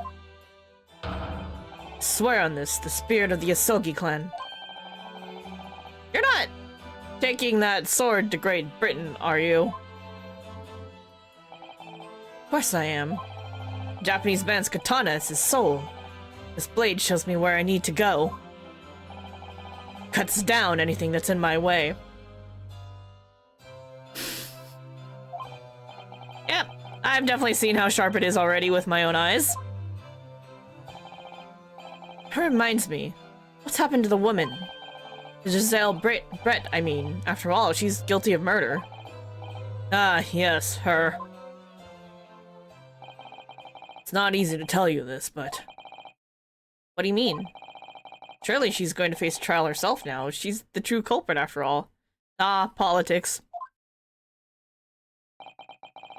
You'll be leaving Japan in the very near future. Shanghai. Shanghai? What? Shanghai? Why?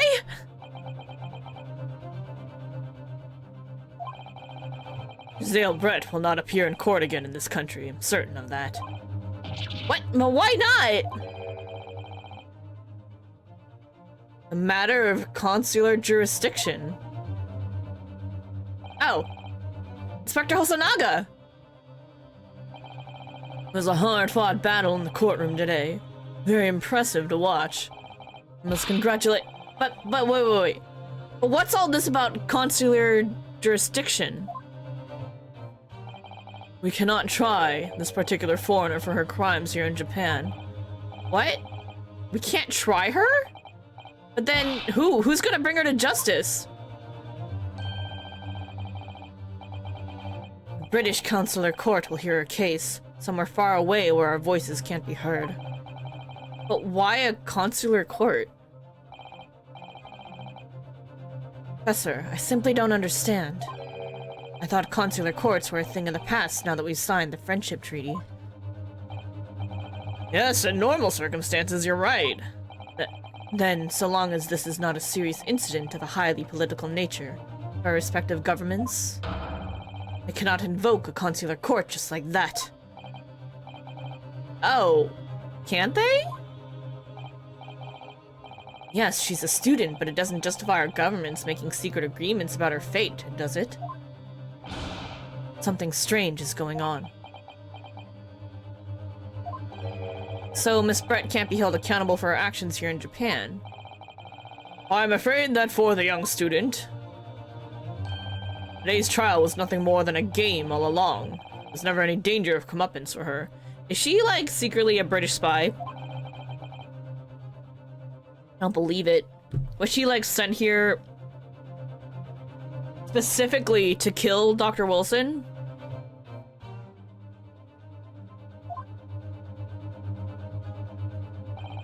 The British government's Foreign Affairs Ministry has demanded that we hand over custody of Miss Brett. They're obviously taking this case of a foreign student committing murder very seriously. I bet she's not just a student. It's all going to change from now on. We can make it change. This is a time of great turmoil. It's a new era heralded by the start of the 20th century. One day, I have no doubt, that woman will receive the judgment she deserves. She's probably going to come back in a future case. Yes, change is coming. We're the ones driving it.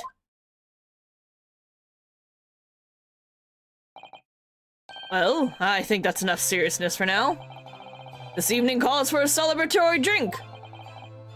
But, Professor... You're right. This is no time for gloomy faces. We should be celebrating Ryunosuke's not guilty verdict. Let's start having some fun. In that case, might I suggest Le Carnival?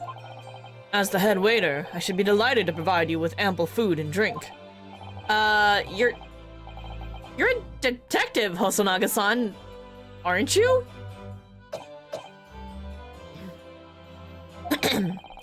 Let's not worry about details for now. Bro, you're bleeding! To the Carnival, will you accompany us, Professor? See a doctor, man. Of course! The Carnival's food is second to none. I shall go and attend to the paperwork for Naruhodo-san's release. Oh, yeah, thank you. She's doing the hard work, this one. Let's go to a place where a guy was just murdered. Yep, that sounds like a good idea. So Giselle Brett won't be tried here. I suppose that means I'll never know. I'll never find out why she killed Dr. Wilson. That's what I'm saying! We don't know the motive! Is she a secret British spy? Assassin? Kazuma. Yes, Ryunosuke? I just wanted to say thanks again, that's all. You really saved my skin today. I didn't do a thing. You were the lawyer in there, weren't you? The defense was all your own. That defense was all your own work. Your skills made the difference, though. One day, I bet you'll be the best lawyer in the world. Not so sure about that. To be honest, something kept occurring to me over and over again during that trial. I couldn't help thinking that maybe you're the one destined to become a great lawyer, not me. What? Come on, be serious. If I helped you today, it was only right as the very start of the trial. But you have a natural talent for it. Being a defense lawyer, I mean. Oh, no, not me! All that tense verbal combat? I never want to go through that again. I just, I did what you told me to, that's all. Because I knew I could trust you. That's the point. Sorry? What do you mean, that's the point? Listen, Ryunosuke. Do you know what the most crucial weapon is that any lawyer needs in order to win? Knowledge of the law? No. The ability to believe. To believe? Believe what? A defense lawyer has to fight for his clients. He has to believe in them at all times. Like, you believed in me when I said I didn't do it. I'm human, just like you. I don't have some superhuman ability to know the truth. But you have to make a choice about what to believe in, and to stick to it when you're defending someone. Sometimes in the courtroom, you can really be backed into a corner. But being able to remain faithful to what you chose to believe in even then? Well, that's not something that anyone can do. It takes a special kind of person. Huh. Believing in your client. Let's look at today's trial. I'm a student lawyer with precious little real experience. But you never stopped believing in me. Well, you faced seemingly hopeless situations time and again, but you never stopped looking for the truth. And in the end, found it. Through your own efforts, and because you never stopped believing in me. Thanks, Kazuma.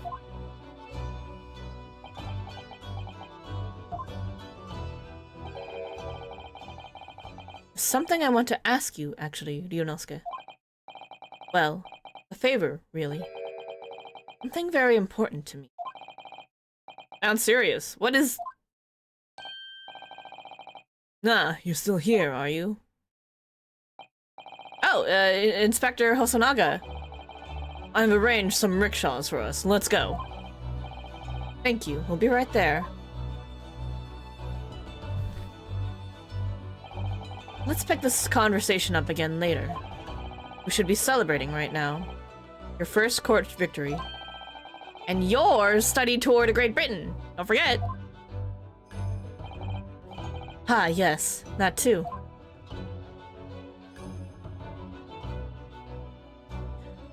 Not gonna lie, I'm still a little concerned that he's gonna die. Kinda like how, Mia died. Our first mentor for Phoenix. So, my very first trial came to an end. Kazuma. Professor Mikotoba. Sasato-san, who acted as my assistant. And Inspector Hosonaga, who didn't really play much of a part, but still, he's really good at gathering evidence. It was because of the help and support of all these people that I managed to get through that trial. But more importantly, Kazuma hadn't yet managed to ask his favor of me. Red flag, death flag. Little did I realize how much it would change my life. Uh-oh.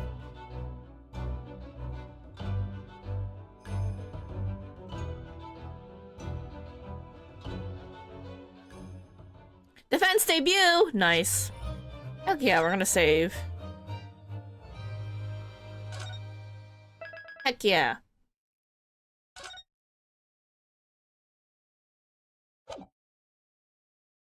Ooh, episode 2, The Adventure of the Unbreakable Speckled Band. We can start it. We can at least take a look at what this case is all about, so that we'll know for next time. We'll do like a little bit of it. Alright, here we go.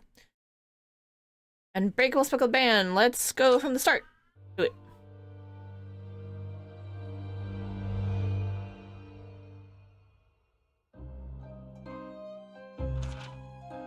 In a corner of that small, dark room, Sholmes and I waited with bated breath. Sholmes? In time, there came from the ventilator a hiss and a soft, almost growl-like sound.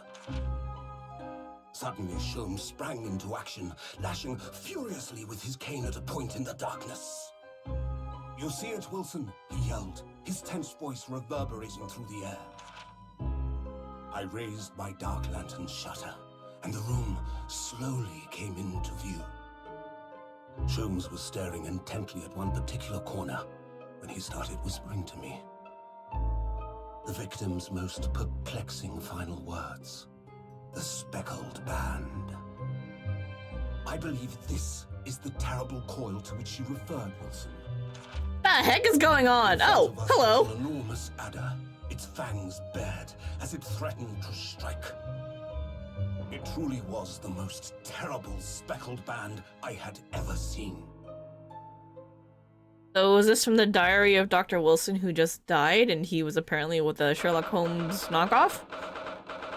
I guess? 9th of January, 6:37 a.m. on board the steamship something. I didn't catch the name. Badia? So then, let us unravel this mystery and discover what events led to this curious murder. Pray, do excuse me. The cabin door was bolted from the inside when the man was killed. Oh my god, it's Sherlock Holmes! Guess the bolt was tampered with in any way? So, this would appear to be a locked room mystery. In his final moments, the victim scrawled a message on the floor. Almost certainly with the ink from this upset bottle. A Russian word. So the victim was a Russian man then. And the letters are well formed, suggesting he was compos mentis at the time. This is a most extraordinary script. And evidently not penned by the same hand as this message. In fact, I deduce it was written by someone of a different nationality.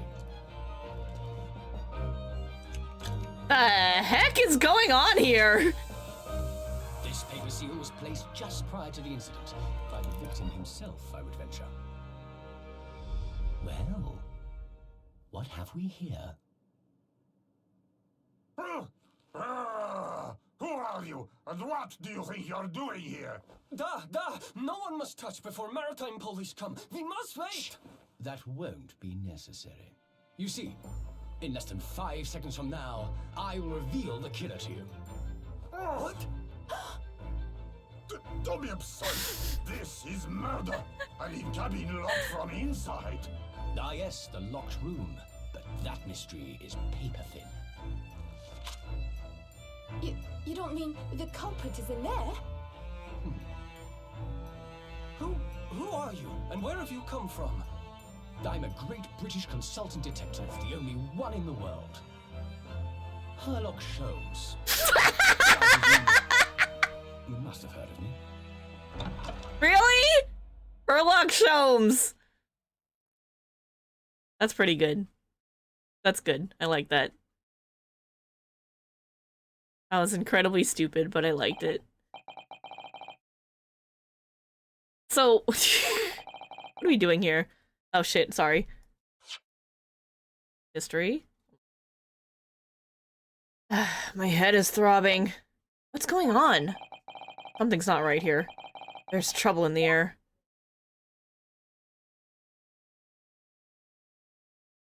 Huh? Wait, I can't move! What the fuck? What the? Why am I in handcuffs? So you wake up now, Oh, shit. We had to drag you out of the wardrobe. I do not believe how you could not wake up. You are a true cold-blooded man. You found me then.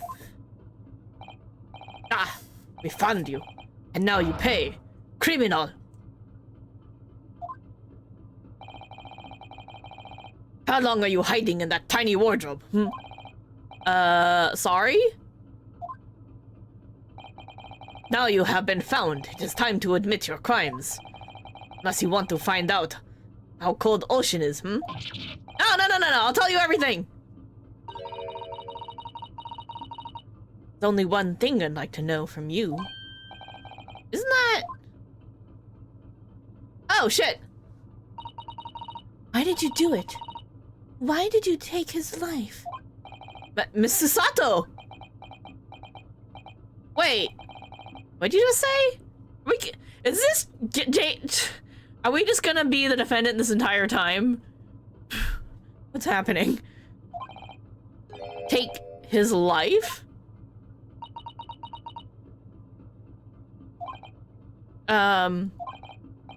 Where is he? Where's Kazuma? Or rather, is our friend dead and we're being accused of killing him?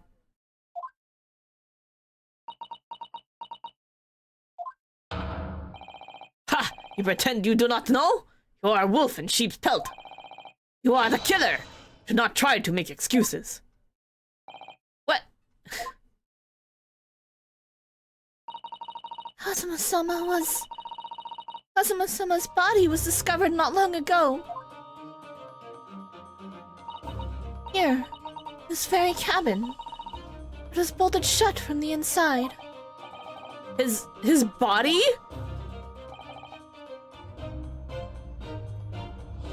Please, do not try to tell us you were doing this terrible thing in your sleep. Kazuma's dead? But he can't be. And these handcuffs, surely you don't think I have to know. Why did you take Kazuma-sama's life? Answer me, please! No. They really made such a likable character to kill him off in the second case. This is how Ace Attorney started, like the original! Here's this wonderful mentor who's gonna teach you how to be a lawyer. Let's kill him.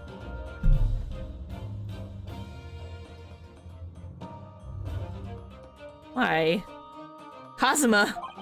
It was just 2 short weeks ago. Are you sure about this? Won't we get in trouble? Parallels! Don't you find it fun being a stowaway? Besides, how else could you come to England with me to study? It was really something else when they brought your luggage in here earlier, though. The way that Russian crewman just tossed your traveling case on the floor? I thought I was gonna die! Yes, I still can't quite believe that. Really didn't think you'd be able to fit inside my trunk. You must be even less of a man than you look. Hey! Rude? Hey, honestly, I thought I'd broken every bone in my body. Well, it's about 50 days until we dock in Great Britain. But if you confine yourself to my cabin here, I don't expect anyone will discover you. Ugh, I hope not. I get the feeling those Russians wouldn't be very forgiving of a stowaway. They're a sturdy bunch, that's for sure. What I want to know is, why do we need to keep it a secret from the young lady? From our faithful judicial assistant Mikotoba, you mean? From your close friend, more to the point. Surely we could confide in her, couldn't we? I don't believe she'd give me away. No, but if she knew what we'd done, that would make her guilty by association. It's best that only you and I know about this. Oh, so? Anyway, it's about time that the steward is supposed to come and clean the cabin. I know it's cramped, but you'd better get in there, I think. It won't be for long. And anyway, compared to hiding inside my traveling case, it'll be a breeze. Yeah, but what if the steward decides to open the wardrobe for some reason? Then I'll be in for it. Stop worrying. I tell you what, why don't you write keep out or something on this piece of paper? What? Then I can stick it over the wardrobe doors once you're inside. I don't know about this. We've only been at sea for about 15 days. How could this have happened? We're supposed to be going on this adventure to England together. We leave you at next port. Stay quiet until then. Don't make more trouble for yourself. Murderer. No, I'm not a murderer! Ah, you said before. You said you admit everything about your crimes. No, that's not right. I mean, yes, I did stow away on the ship, but... murdering my best friend? No one else could have done it. Admit the truth. Sasato-san? Please, tell me what happened. I need to know. Very well. But there is something I would like to ask of you, too. Those eyes. She looks like she's ready to destroy me. This nightmare is getting worse by the minute. I suppose all I can do is try to find out what really happened. Alright, tell me about Cosmo's death. He really has been killed, hasn't he? This isn't just a bad dream? And these handcuffs. They think I did it? They think I'm Kazuma's killer? When they found him, the cabin was locked from the inside. What do you mean? There's no access to the cabin via a porthole window, and the bolt on the door can't be operated from outside. In other words, after the crime, the culprit couldn't have escaped these four walls. What? Or to put it another way, the culprit can only have been somebody inside this cabin. Or do you have some other explanation? This is impossible. How did he die then? What happened exactly? Is still going to deny the charge? Even despite the circumstances? Please, Sato-san, you have to tell me. The cause of death is still undetermined. They don't know how he died? Ship's doctor is examining the body, but of course he has no post-mortem analysis experience. I don't suppose we shall learn more until an expert has been consulted at our next port of call. So presumably that means there were no obvious external signs of injury then. It's true, yes. Okay, tell me about the incident. Can anyone tell me what actually happened here in this cabin? I don't understand it. Why would anyone want to kill Kazuma? Presumably that's something you know the answer to better than anyone. Please. Whatever you say, you were here in the cabin after all. Well, yeah, I was, but...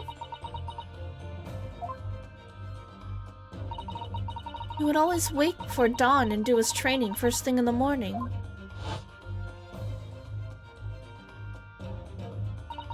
He was waiting outside his cabin as I have every day so far on this voyage. But this morning he did not come. I could sense that he wouldn't. Does that mean he was already dead when Sato-san arrived at his cabin door, I wonder? I knocked, but there was no reply. And I started to become worried, so I went to find a member of the crew. The crewman forced the cabin door open, and when we managed to get inside, it was Kazuma-san, collapsed on the floor. Does Kazuma-san know Russian?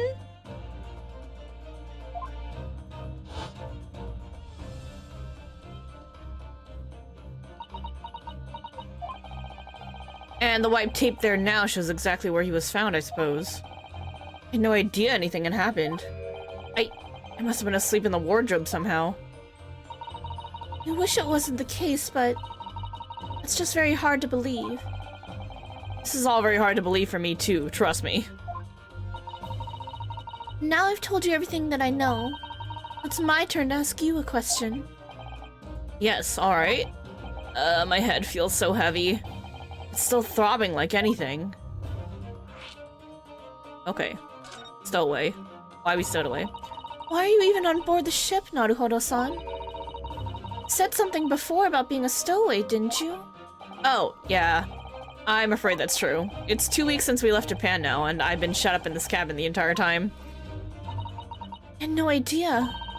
But how could you have occupied Kazuma-san's cabin for so long without him noticing? No, that would have been impossible, obviously. Yes, of course. Kazuma invited me. He wanted us to go to England together. Actually asked you? But why? I'm afraid I don't really know the reason myself. I don't understand.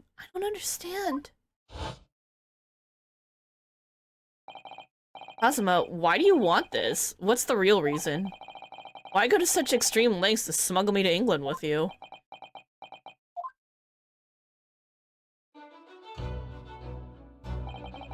It's an idea that's been on my mind ever since the end of that incredible trial. I think I told you then, didn't I? That you ought to become a lawyer yourself. Well, yeah, you did say that. But I didn't think you were serious.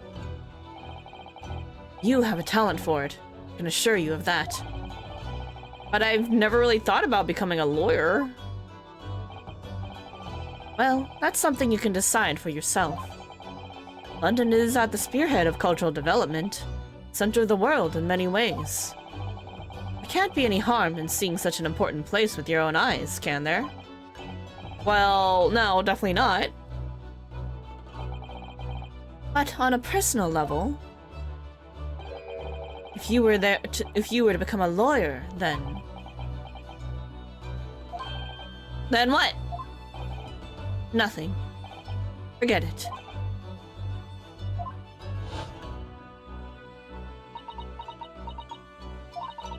Kazuma-san was always saying the same thing, but he wanted to change the Japanese legal system. Perhaps he thought that he could do that with you. Yeah, maybe. But something's still bothering me a little. The look in his eyes, then. It was darker than I've ever seen it before. Susato-san. I'm sorry that we kept it a secret from you. My stowing away on the ship, I mean. I know Kazuma-sama. I expect he was trying to protect me. To avoid me becoming guilty by association. Yeah, that's exactly what he said. That's exactly right, yes. Word perfect, in fact. Alright, let's talk about last night. If you're not the culprit, then tell me. What happened last night here in this cabin? Well, the thing is, I don't really remember. Kazuma brought me something to eat, just like he always did. And then I got myself into that wardrobe over there, just like I always did. And after that, I... Fell asleep? Well, yeah. So deeply that you didn't even stir when Kazuma-sama was killed? Well, yes. Oh, I bet someone gave him the food, thinking that, you know, it was gonna be for him and knock him out so they could kill him. But he gave it to us. And then, so we were the one knocked out, and then they came into the room and there was a struggle. Because shit's clearly knocked down.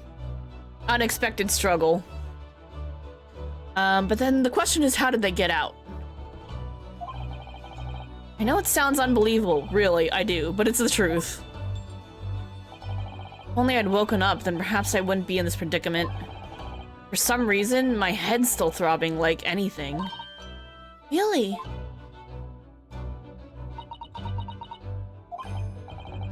Is something wrong? Oh, no, it's... Please forget it. Susato-san, you have to believe me, I didn't do it! I really don't want to doubt you.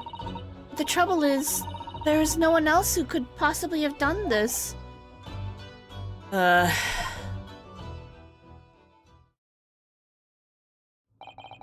Kazuma, I don't understand. Why? Why did this have to happen? Ugh, I can't take this. Don't try to go anywhere. You're the perpetrator of this crime. You can't leave. You can't allow that to happen. I'm sorry, but Cosmo was killed right under my nose here, and I didn't do anything to stop it. And now I'm supposed to just sit around? My hands tied while whoever did this walks free? No, I can't allow that to happen. Well, what do you propose to do then? I'm gonna investigate, and I'm gonna find out exactly what happened here. I'm going to work out who took Cosmo's life and how and why they did it. I'm sorry, but you're gonna have to excuse me. Hiya! Oh, she got me good. She got us good. What the? That was a Susato takedown. Susato, what? What martial art form is that? I'm gonna need you to prove it. Sorry, prove it?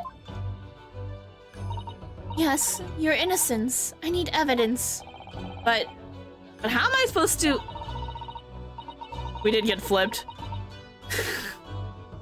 The world's upside down. You've forgotten already what you achieved just a few weeks ago? Successfully defended yourself in a court of law. Ah, I see. She's expecting me to present some conclusive evidence. I have to get Sasato-san to believe me. I'll show her some evidence right now that proves I'm not guilty for this awful crime. Cosmo would stick this over the doors of the wardrobe for me. It says keep out in Japanese. Akeruna, it means don't open, basically. Oh, I'm not sure the Russian crew can actually read it. No, I'm pretty sure that they can't. Anyway, how could I have done it if the paper seal was on the door? That doesn't make any sense, because clearly Cosmo's the one who put it on the door. So, you know, I can't exactly climb back in after I murdered him and then put the seal up myself. That doesn't make any sense. Yes! Tell me, when I was discovered in the wardrobe before, was this piece of paper stuck over the doors? Oh, yes it was. I remember clearly. I thought so. Cosmo always put it in place whenever I went to sleep in there, just in case the cabin steward or another crew member decided to look inside. So naturally, he did the same last night as well. Yes, of course. The gentleman who discovered you peeled that sign from the wardrobe doors before he opened them. But if I were truly the culprit, I couldn't have climbed back inside the wardrobe and stuck this on the outside of the doors on my own. That's weird. Yes, it's quite true. In other words, it's impossible that I killed Kazuma.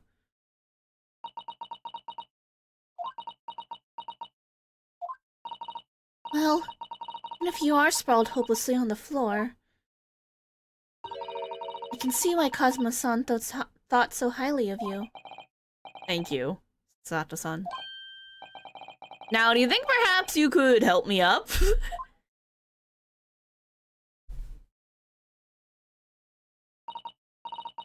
Well, in the light of that evidence, I don't see any reason why I should stop you from investigating in here, at least. Thank you! So you finally believe me?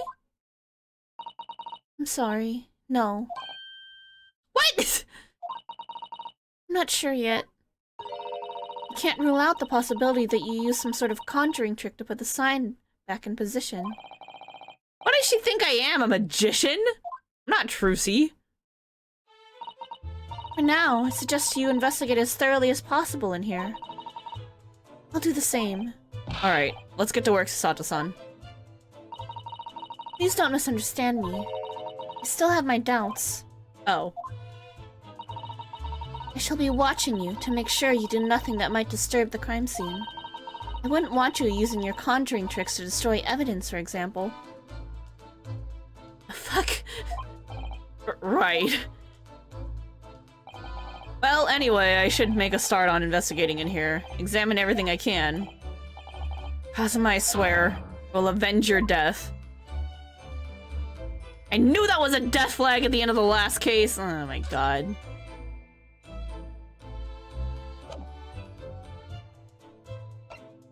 Wait, hold on. We gotta present our badge. It's what we always do. Our collar pin in this case. Sasato-san, about this. I'm sorry, Naruhodo-san. We don't have time to waste on anything else. We must find clues. Huh. It looks serious. Really quite deadly serious. He said stop digging around and find evidence. Okay.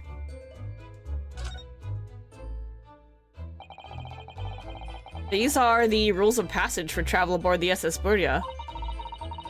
Essentially a list of requests from the captain to all passengers on board. Passengers must not keep weapons or other dangerous objects in their cabins. Pets are also strictly forbidden. I'm a pet! I was stowawayed. What? Are you staring at me? Oh, sorry. I was just thinking. Are you more of a dangerous object or a pet?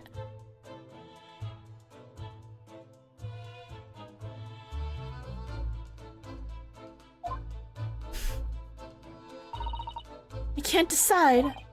Well, one thing's for sure. Either way, I wasn't supposed to be in here. Oh dear, that won't do. Oh, what's the matter, Sasato-san? Whenever I'm examining things, I always find myself so focused, I forget to look around. Where my phone is. Internet, are you back yet? Alright, let's see. Hold on. Internet. Back? Are we back? Looks like it's back. OBS says it's back. OBS is at least transmitting. Alright, it says we're back. We back! Alright.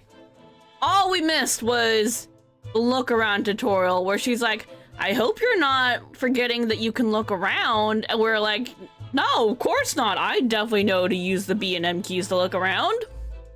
And then we're just secretly like, my field of vision was kind of narrow, in fairness. So we missed very, very little during the internet outage. It's fine. Made fun of us and called us a pet, and then gave us a tutorial on how to look around. That's it. And now we clicked on the bookshelf, and this was the only thing that was said. The books have fallen over on the shelf. Look, they've all toppled the same way.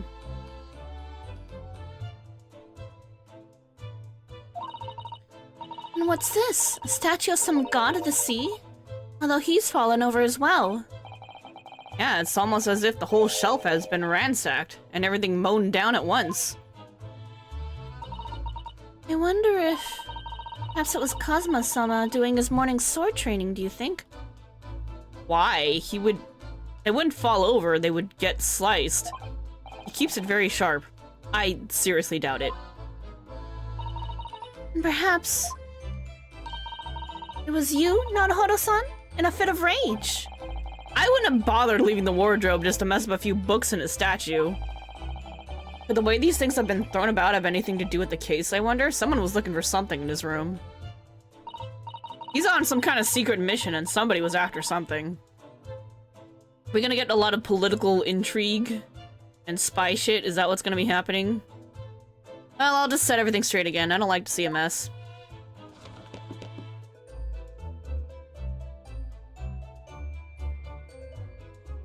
Alright. And I went for help and the crewman forced the door open. This bolt had been firmly closed. Huh. It's quite a small bolt and not particularly sturdy. And it just slides across to secure the door shut. But still, with the door bolted, there would be no way to get in or out of the cabin, that's for sure.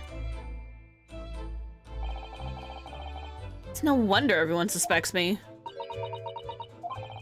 When she glares at me like that, I feel tense all up and down my spine. I remember reading once in a detective novel that culprit used a needle and thread to draw a bolt across from outside the room in a situation like this. Yes, that's a clever trick, isn't it? I'm an avid reader of detective stories myself. But the door of this cabin and its frame are made of metal, and they seal together perfectly. There would be no possibility of using that needle and thread trick here, I'm afraid. When she glares at me like that, I feel pins and needles all up and down my spine.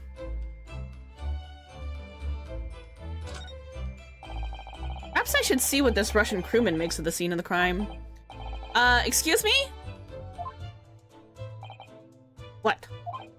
I was wondering how's it going? How it's going? The investigation, I mean. Grandmother told me Japanese people do not make jokes, but it is not true, I see. Sorry?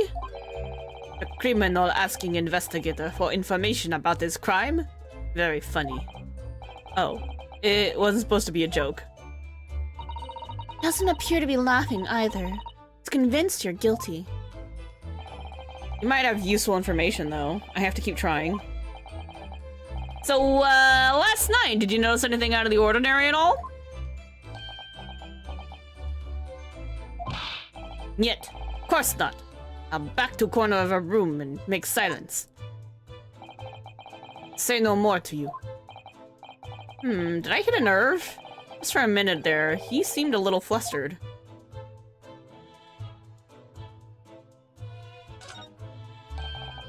Seigi, the Japanese word for justice. The brushstrokes are straight and true, just like Kazuma.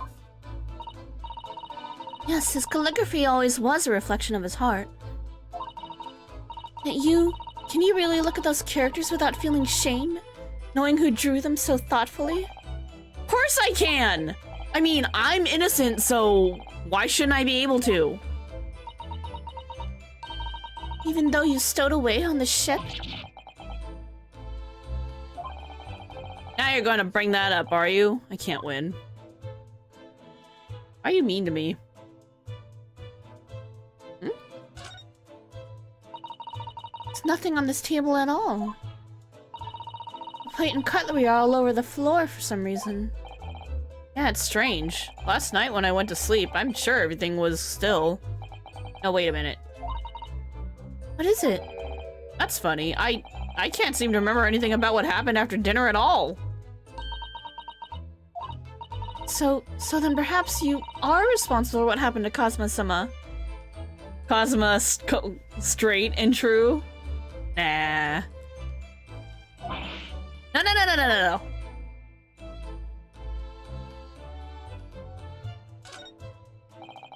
Perhaps I should see what this Russian crewman makes of this. Oh, no. I didn't want to click on him. I was trying to click on the katana. Oh my god. I must have, like, moved the mouse at the last second and clicked the wrong thing.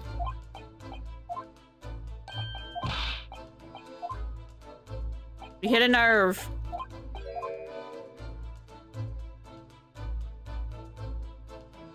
There we go. That's Cosma-san's precious sword. He never went anywhere without it. Yeah, he was always saying that a Japanese man's katana is his soul. I believe he had to work very hard to convince the government to allow him to bring it on the trip. Suppose that shows just how important it was to him. And now he's gone. But I'm not ready to let his spirit go just yet.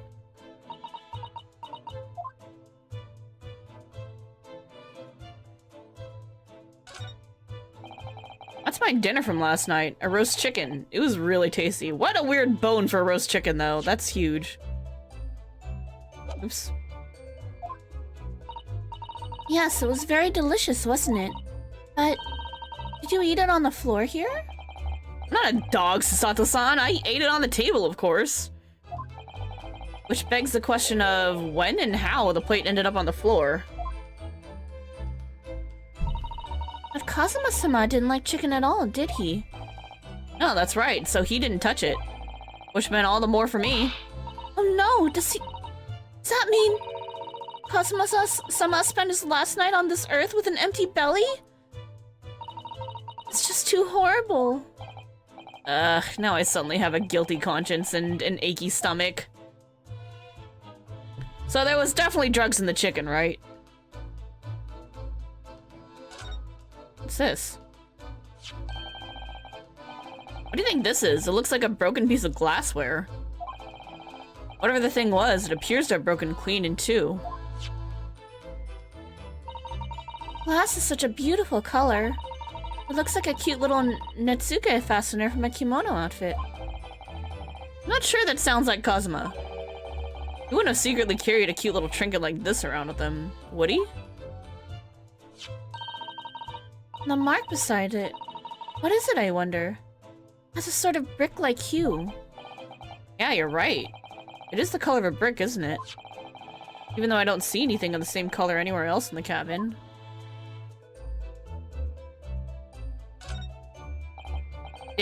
Did Cosmo write that before he died? Looks like it's written in ink. He must have knocked the ink pot from the desk when he collapsed on the floor.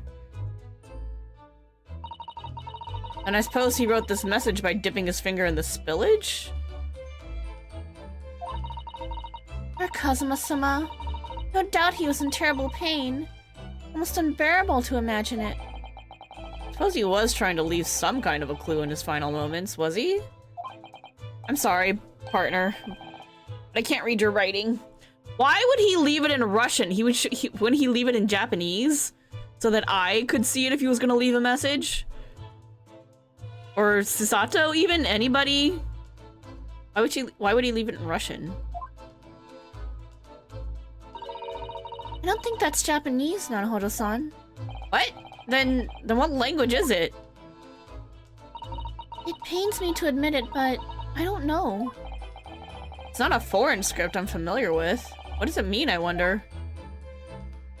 I mean, that guy probably knows. That's a very large traveling case, isn't it? Yeah, it carries a lot of memories for me. Memories? What do you mean?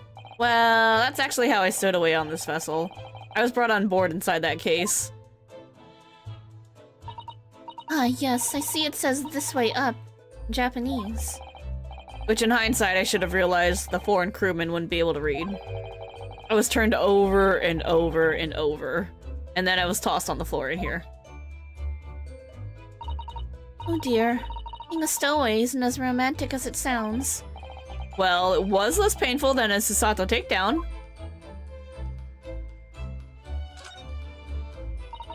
This is where dear Kazuma-sama would have sat whenever he was writing. London Diary. Poor Kazuma, he didn't even make it to his destination. Looks as though the last entry is incomplete. Which means, what? He was in the middle of writing it when the incident happened?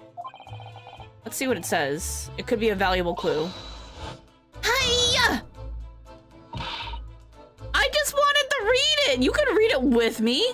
That's out of the question. What? Kazuma-sama may have departed this world, but you must not read his private thoughts. But what if it's something important? Something relevant to the case? Alright, I won't read it. Jesus, woman. Or Kazuma-sama. I don't like prying into people's personal matters either. But in this case, isn't the need for clues more important? You are a weird one, lady. Alright, this said B&M.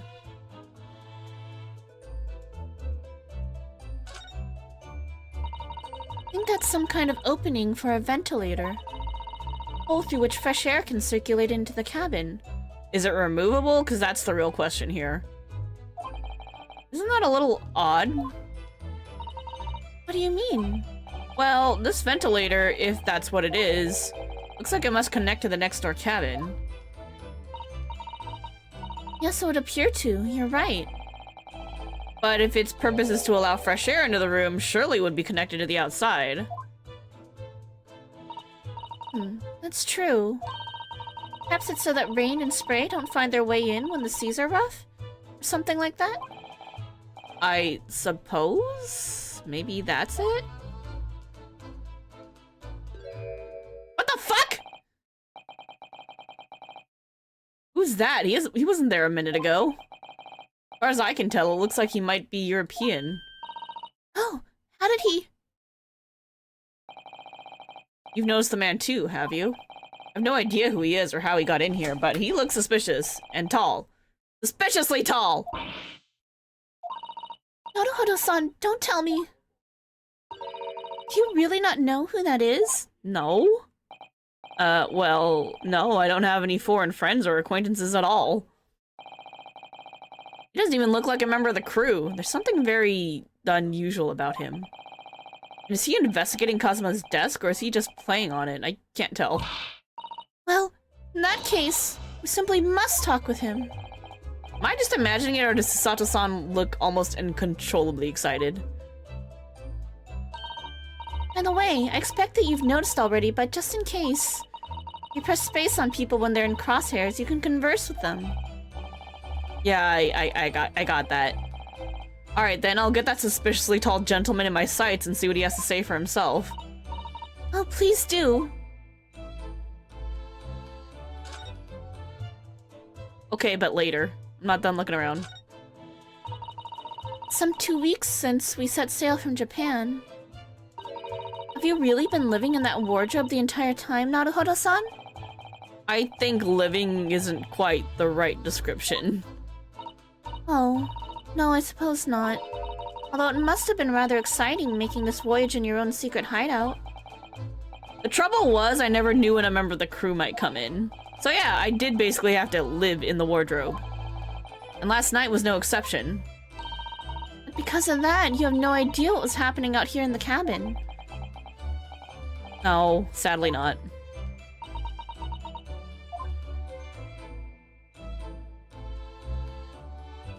What is this? This is... Yes, it's a bell cord contraption, I think. What do you mean, contraption? I read about it in a book I was studying that talked about life in Great Britain. Large households often have bell cords like this, which you can pull to ring a bell to summon servants. Really? That sounds almost magical.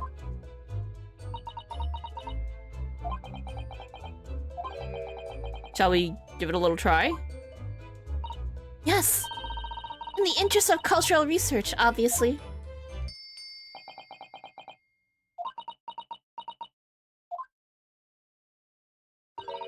I suppose nobody comes for lowly Japanese people.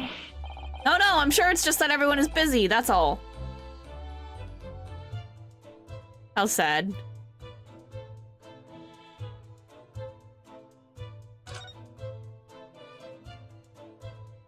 Okay, I think the only thing left to do is to talk to the weird man. Hello! Excuse me. Excuse me, do you have a moment? Shh, this is a critical point in my investigation.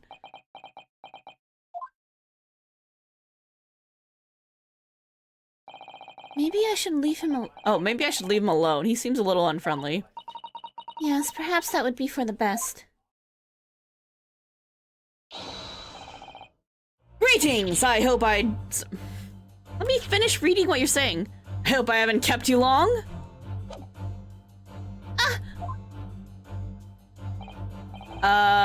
What exactly were you doing on Cosmo's desk just now?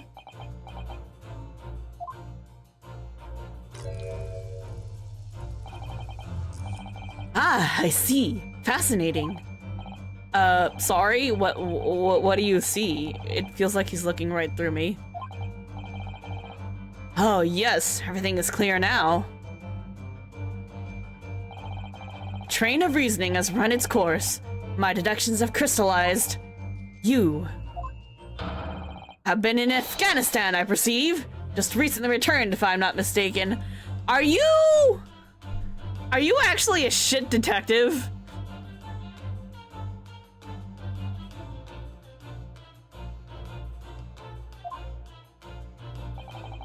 Sorry? What? And now, whilst venturing toward foreign climes, you find yourself in a most troubling predicament. Oh, well, that's true at least. But how? How the deuce did I know that? Perhaps it was really a most elementary deduction, hardly worth explaining. Have you perhaps managed to deduce anything else? Girl, stop falling for him! He's a fraud! Obviously! But of course, a great many things. There is no mystery, my dear madam. For example, you have fled your native land of Russia, being as you are a merciless revolutionary. This guy's a phony. You leave 16 victims of assassination in your wake, and now travel to England to blow up the Crystal Tower. What do you think this is, the Crystarium or Mordona? And when the beribboned occupant of this very cabin discovered your identity, you ended his life too. Yes, I believe that summarizes the facts beautifully. No need to hide the truth now.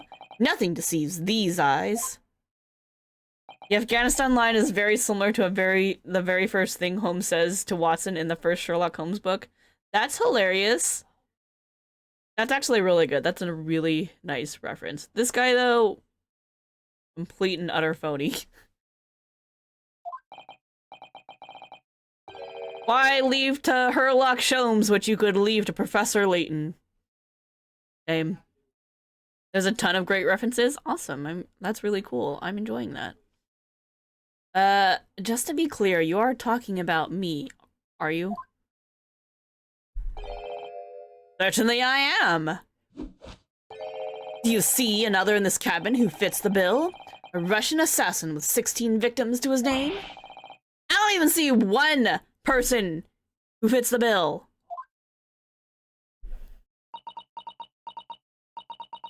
So it's true.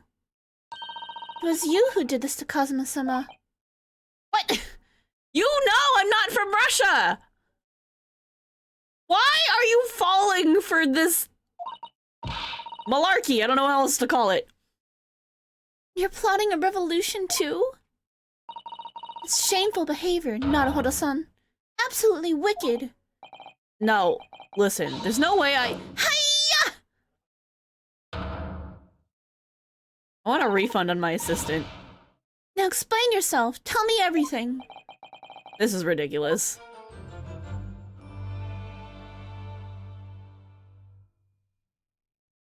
How could you do it? For pity's sake. For pity's sake, open your eyes! I'm not a Russian revolutionary! Obviously! Oh, forgive me. And as for you... What kind of deduction was that? You were just saying the first thing that came into your head. Ah, but was I not right? Whilst venturing toward foreign climes, you do find yourself in a most troubling predicament, do you not? Well, yeah, maybe. But that doesn't mean anything else you said was true. Ha! There you have it, you see? What do you make of that, Well, to be honest, this ship is en route to England, and I'm in handcuffs at the scene of a murder. So, I'm not really sure you could call it a deduction. It's more plain observation. Indeed, an observation, my dear boy, is the basis of all deduction. My method is founded upon the observation of trifles, you see. I announce my findings with a brassy certitude. And more often than not, I'm right. I don't think you introduced yourself. Ah, my apologies. How remiss of me. I am none other than the greatest detective of the century, known to men and women the world over. The inimitable Sherlock Sholmes. Can I just have Gumshoe back? So, it's really you? The actual Sherlock Sholmes? The very same. The inimitable, actual Sherlock Sholmes. You know this man, Susato-san? The most famous detective in the world? Naruhodo-san, of course I do. There's nobody who hasn't heard of him. What planet have I been living on, then? You must ask him what he's deduced. He will have worked out the entire case already, I'm sure. You naive, sweet summer child. Really? If only Gumshoe could time travel. I know! Can't I just have, like, a Gumshoe ancestor or something? Oh my god, I hate this idiot already. Really? Why do I feel so uneasy about this? Stop making shit up! Bro. We're gonna talk to him. Why are you a great detective? So, you're a great detective, are you? Sorry, what was your name again? Indeed, I am none other than the one and only Sherlock Sholmes. Oh, I see. You're German? Airlock, was it? No, I have no air. I mean, I have hair. Please call me Sholmes. You can read all about my exploits in this exciting London publication.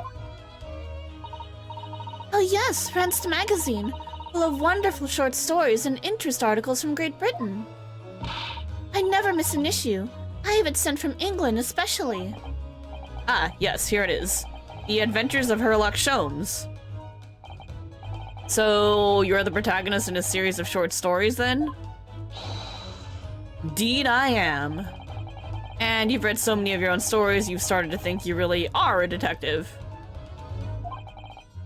Make no mistake, I'm not the poor, deluded fellow you take me for. I don't know about that one. Your inference is backward. Backward? My trusty biographer records my greatest detecting achievements and chronicles them in the magazine. You have a biographer, do you? Doesn't everyone? Mine goes by the name of Dr. Wilson, presently keeping shop in London. Dr. Wilson? Must say, thanks to the publication, I've been fantastically busy of late. Why, this very moment I'm returning from Asia, having solved the mystery of a cursed royal crown. Really? I can't work out whether I should take this man seriously or not. We definitely should not. At all. Ever. Deduction, you see, is to me a science. Logical reasoning in its purest form. Science? Really? The astute observer notices even the most subtle of reactions in his subject. A furtive glance, a twitch of a muscle, slight inclination of the posture. Are you talking about Apollo Justice? Cause he's not here yet. Fingernails, arm sleeves, furrows in the skin, all these things are data. Right. And the trained logician makes deductions from this data in the blink of an eye. The ultimate conclusion is, without fail, the truth. As I demonstrated only a few short moments ago. How can he look me in the eye and claim that? So you see, I have a turn both for observation and deduction. And fame. That is what makes me the one and only heir. No. Is it back? Is it back?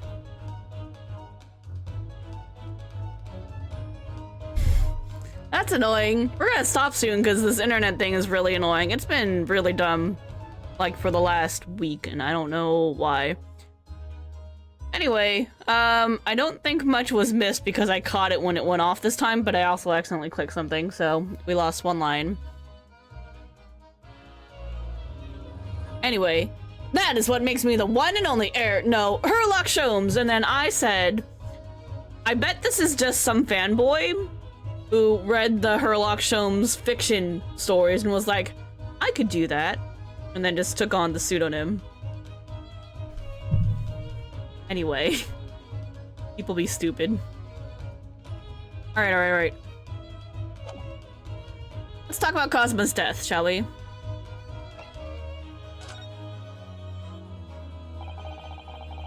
Have you managed to deduce anything about this particular case yet? Have I managed to deduce anything? My dear fellow! Who do you suppose discovered the culprit in his most cunning hiding place? That's right. It was none other than the great detective before you now, Mr. Herlock Sholmes. Ah, I see. In other words, you're the reason I'm in handcuffs. I'm in these now because of him. I became anxious about Cosmo-sama this morning. Summoned all of the crew members to force the cabin door open. I concealed myself among their number, gaining entry to the scene of the crime. Okay, we don't have any of the crew members in here yet. One of the crew members during the opening sequence was sweating an awful lot, and I'm like, suspicious. Yes, luckily for everyone, the great detective, Herlock Sholmes, was on board. And the handcuffs seem to be an excellent fit, Mr. Naruhodo. Ugh. Very moment I laid eyes on the scene, two facts were immediately apparent to me. Oh, really? Two facts, you say?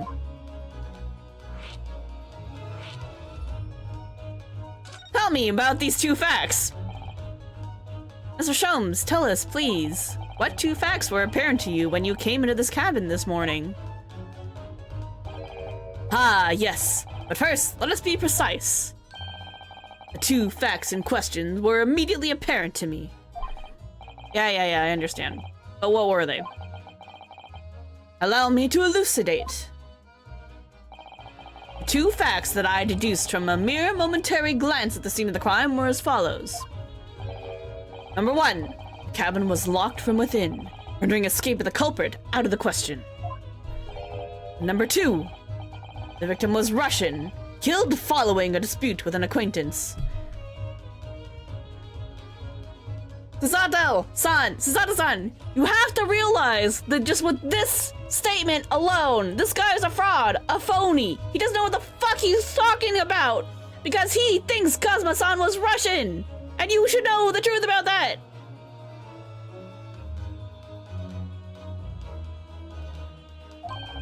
Hold on, Mr. Sholmes. What made you think the victim was Russian? Observe the dying message left by the victim on the floor.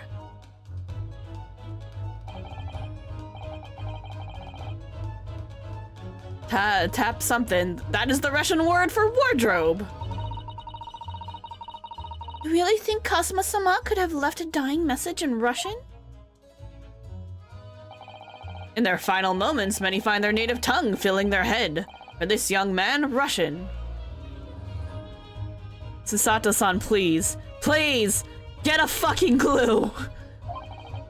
Kazuma was Russian, was he? Initially, I considered Guard Rob. May be the name of the killer. Certain Robert Guard, perhaps. But in the interest of thoroughness, I decided it would be wrong not to look inside the wardrobe there at least. But you found Mr. Naruhodo sleeping soundly. Quite so! I found you, the renowned Russian revolutionary killer. Why is it that I'm Russian too? I observed that you were wearing the same attire as the victim. In other words, you were acquainted. If my memory serves, that outfit is the traditional dress of the Russian people. Sasato-san, please. It's number 2. A fucking Japanese school uniform. You have to realize that this guy doesn't know what the fuck he's talking about, right? Right?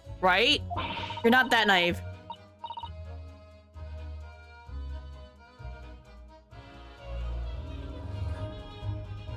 Somebody buy this girl a clue? My school uniforms are the traditional dress of the Russian people? I had no idea. I miss Maya all of a sudden. And I had no idea a detective could get something so wrong. I took a photograph of the victim and the message that I might analyze it for possible hidden details. Can I have these photos? This was taken immediately after the young man was discovered, before the body was removed. Yeah, Cosmo had already been taken away when I woke up. This is the first time I've actually seen him like this.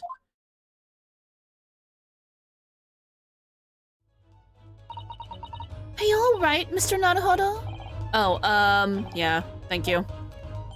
Photograph of the crime scene has been added. The Russian word for wardrobe in purple ink, it would appear to have been written in the victim's final moments, but there's no way that he would do that. I'm pretty sure he didn't know Russian. New English? Can I ask you something, Mr. Sholmes? What, pray? You mentioned Russia before as well, didn't you? You know, when you said I was a fearsome revolutionary fleeing from Russia and all of that? Ah yes, the train of reasoning that led me to the truth! Would you mind explaining that train of reasoning to me, do you think? Russian! Certainly, if it interests you. How many times... I'm not Russian and I don't speak Russian.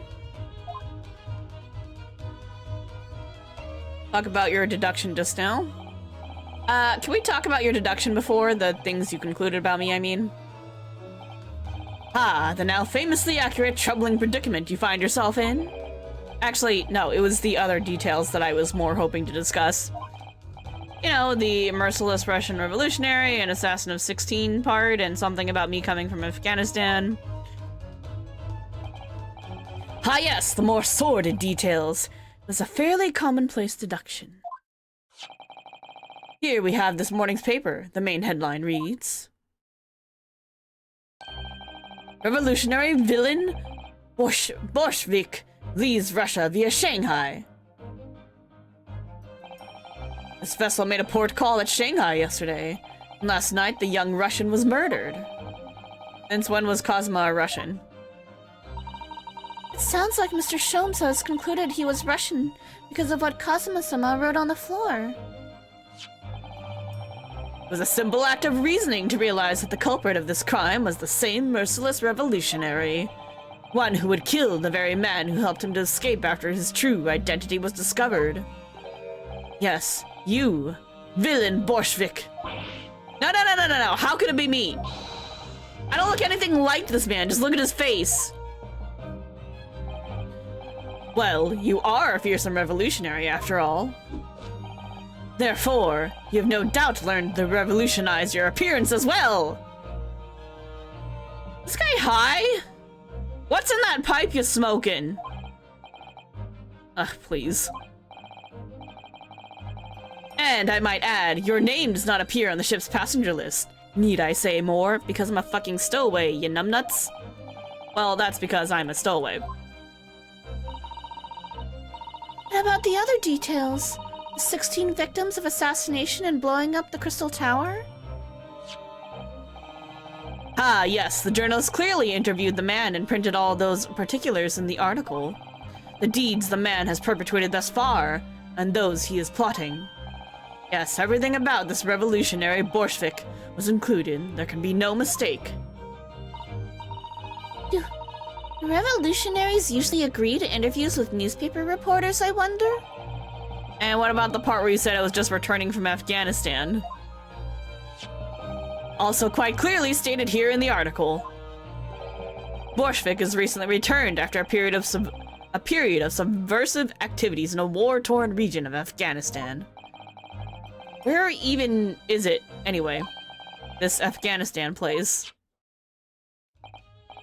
Here, take the paper for yourself. It's a little memento of this great deduction. Oh. Thank you. I've absorbed all that is of interest to me within its pages, but I see no rubbish bin nearby. Article about revolutionary...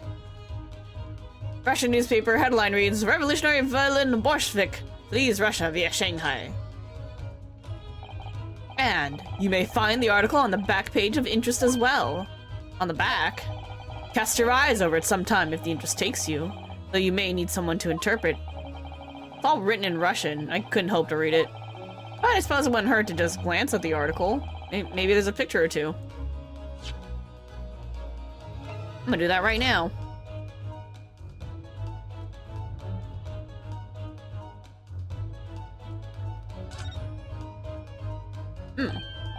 Huh, this is interesting. Have you found something relevant, Naruhodo-san? Well, no, I mean, it looks like it might be interesting.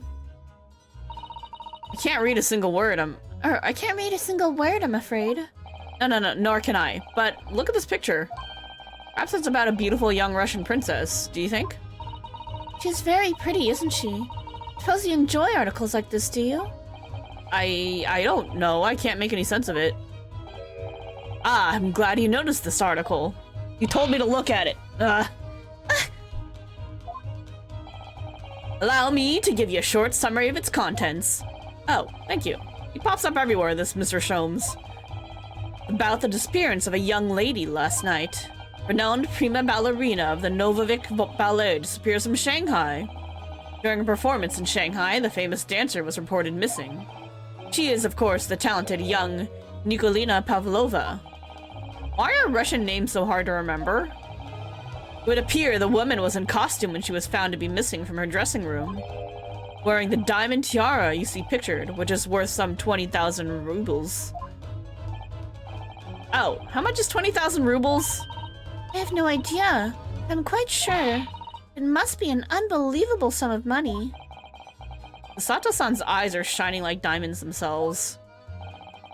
Tiara is the property of the Novovik Ballet, and it would seem the director's beside herself with worry.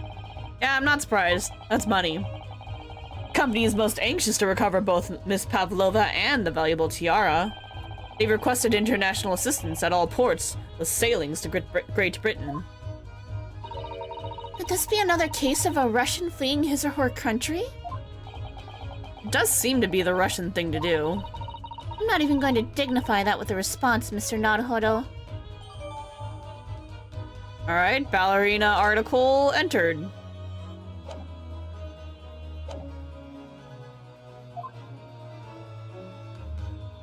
Alright, the last thing to talk to him about. Before we started talking, you were examining Cosma's desk, weren't you? Cosma? Ah, yes, the victim. Did you notice anything useful? Anything at all? Observe for a moment the desktop of the victim. We see that the victim was engaged in penning some text. London Diary, Cosmo was keeping notes of the trip. Ah, but I don't think you should read his private writings. It could upset people. Tragic. It's something you ought to perhaps elucidate before the act of reading. You mean you've read it already? Can you actually read Japanese? Because I don't think you can. It is my business to know what other people do not. Yes, believe it or not, I know a smattering of Japanese. So why do you think he's Russian? Oh, I see. Well, you're about to know what a Sato takedown is. Sato-san? Aren't you gonna throw the detective with one of your trademark takedowns? I'm sorry, Naruhodo-san. What on earth do you mean? Are those just for me?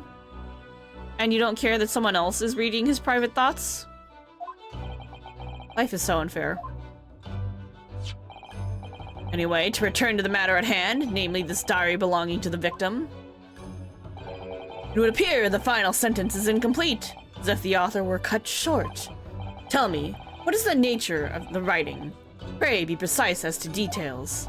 Oh, but I thought you knew Japanese. Smattering, dear boy, a smattering!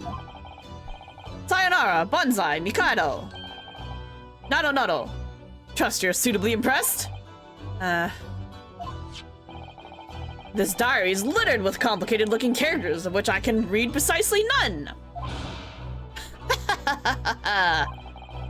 So what was all that showing off about before then? If you would be so kind as to show me, I'd be happy to read it to you, Mr. Sholmes. Much obliged, my dear madam. Final entry here in Kazuma-sama's diary consists of just 2 short sentences. The first reads, 1:23 a.m. You can hear a faint whistling sound. Whistling sound? Those are very deep waters. Pray, go on. Second sentence reads, 1:35 a.m. What looks like some sort of speckled band is dangling from the ventilator grill. Were you bit by a snake? Speckled band? What on earth does that mean? I have no idea. I've never heard that expression before. The ventilator grill, you say? The man was presumably referring to the lattice there on the wall, which connects to the adjoining cabin. Yeah, the adjoining cabin.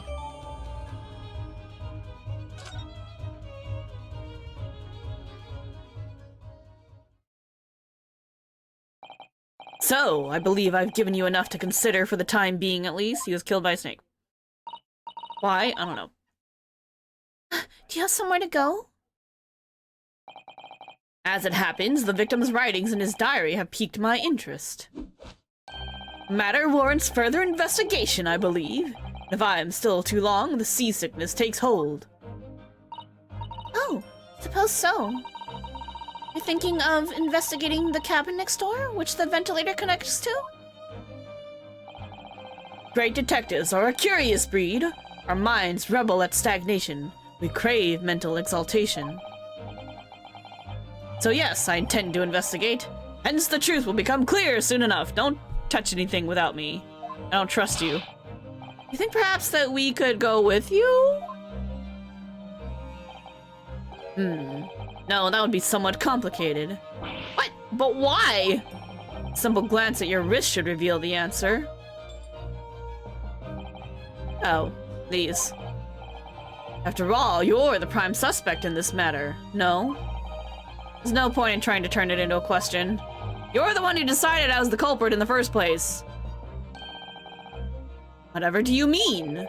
I have no recollection of naming you as the culprit at any point.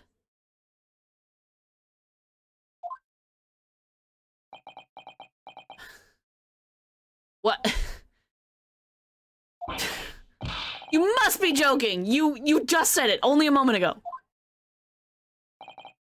Dear me, you are clearly misguided. I have no cause to say such a thing.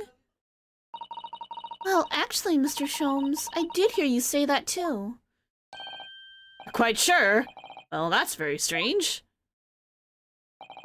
Are you on meds? Do you need to take medication for your hallucinations and your hallucinations of grandeur? I wouldn't have said you had the face of a criminal, you know? Not really. So, what, were you looking at my knees before? Some great detective you are. Well, anyway, that was then, and this is now. What do you mean?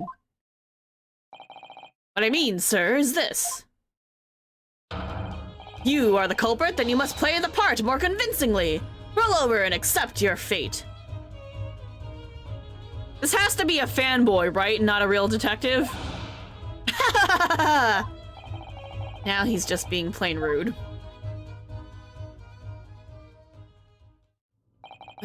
And off he goes, having just laughed in my face. His sense of humor is as twisted as his name. Naruhodo-san, what are you just standing there for? Huh? You must go and investigate the cabin next door as well. Aren't you forgetting something? What about these? There's no way I can— Hiya! After Kazuma-san spent his dying moments struggling to leave us a clue, you're willing to give up? You're just going to roll over and accept your fate?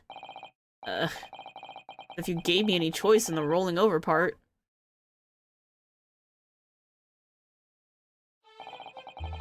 I think we still have some investigation to finish off in here first, don't we? Let's carry on examining what we can in this cabin while we wait for a chance to slip next door. Good idea. The situation doesn't look good for me, but there are still things I can do to help myself. And I owe it to Kazuma to do everything I can to find a way out of this, and bring the real culprit to justice. Is that Hosonaga-san? Something wrong, Naruhodo-san. Oh, no, it's just that crewman standing by the door. I can't help feeling like I've seen him somewhere before. Oh yes, you're right. He does look familiar. Excuse me, sir. Yes. What can I do for you?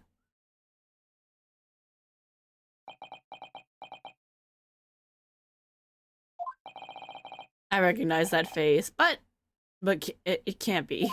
The real detective. Still bleeding, I see! It is! I didn't know you were here, Inspector Hosonaga.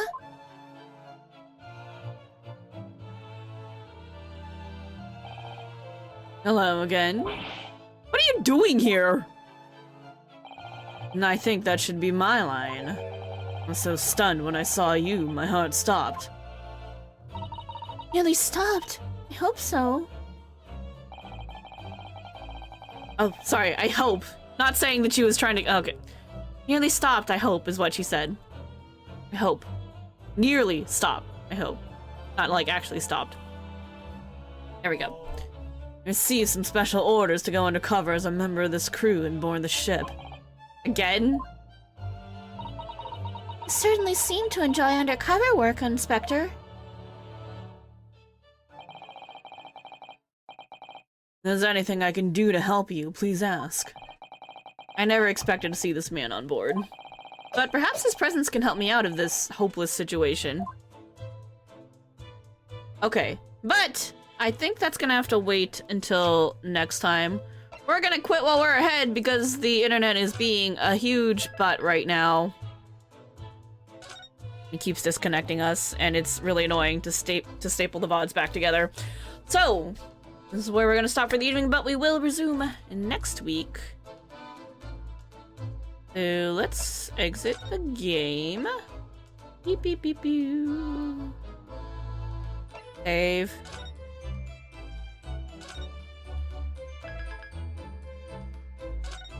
Okay, there we go. Alright.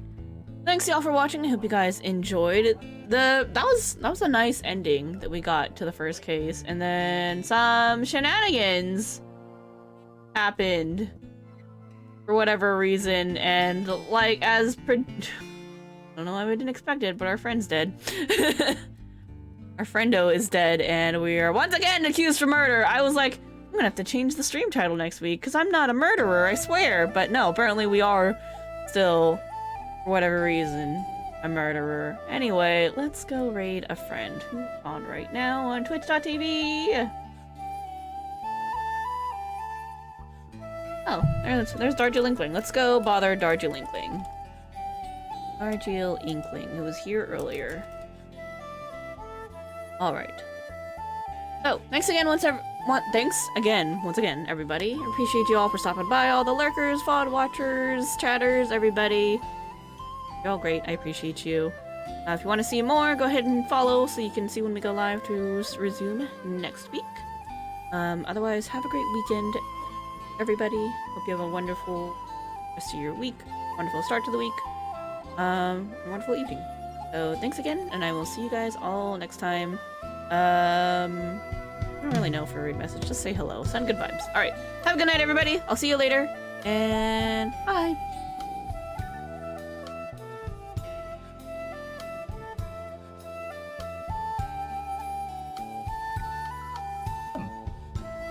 I just wanted to get the mag.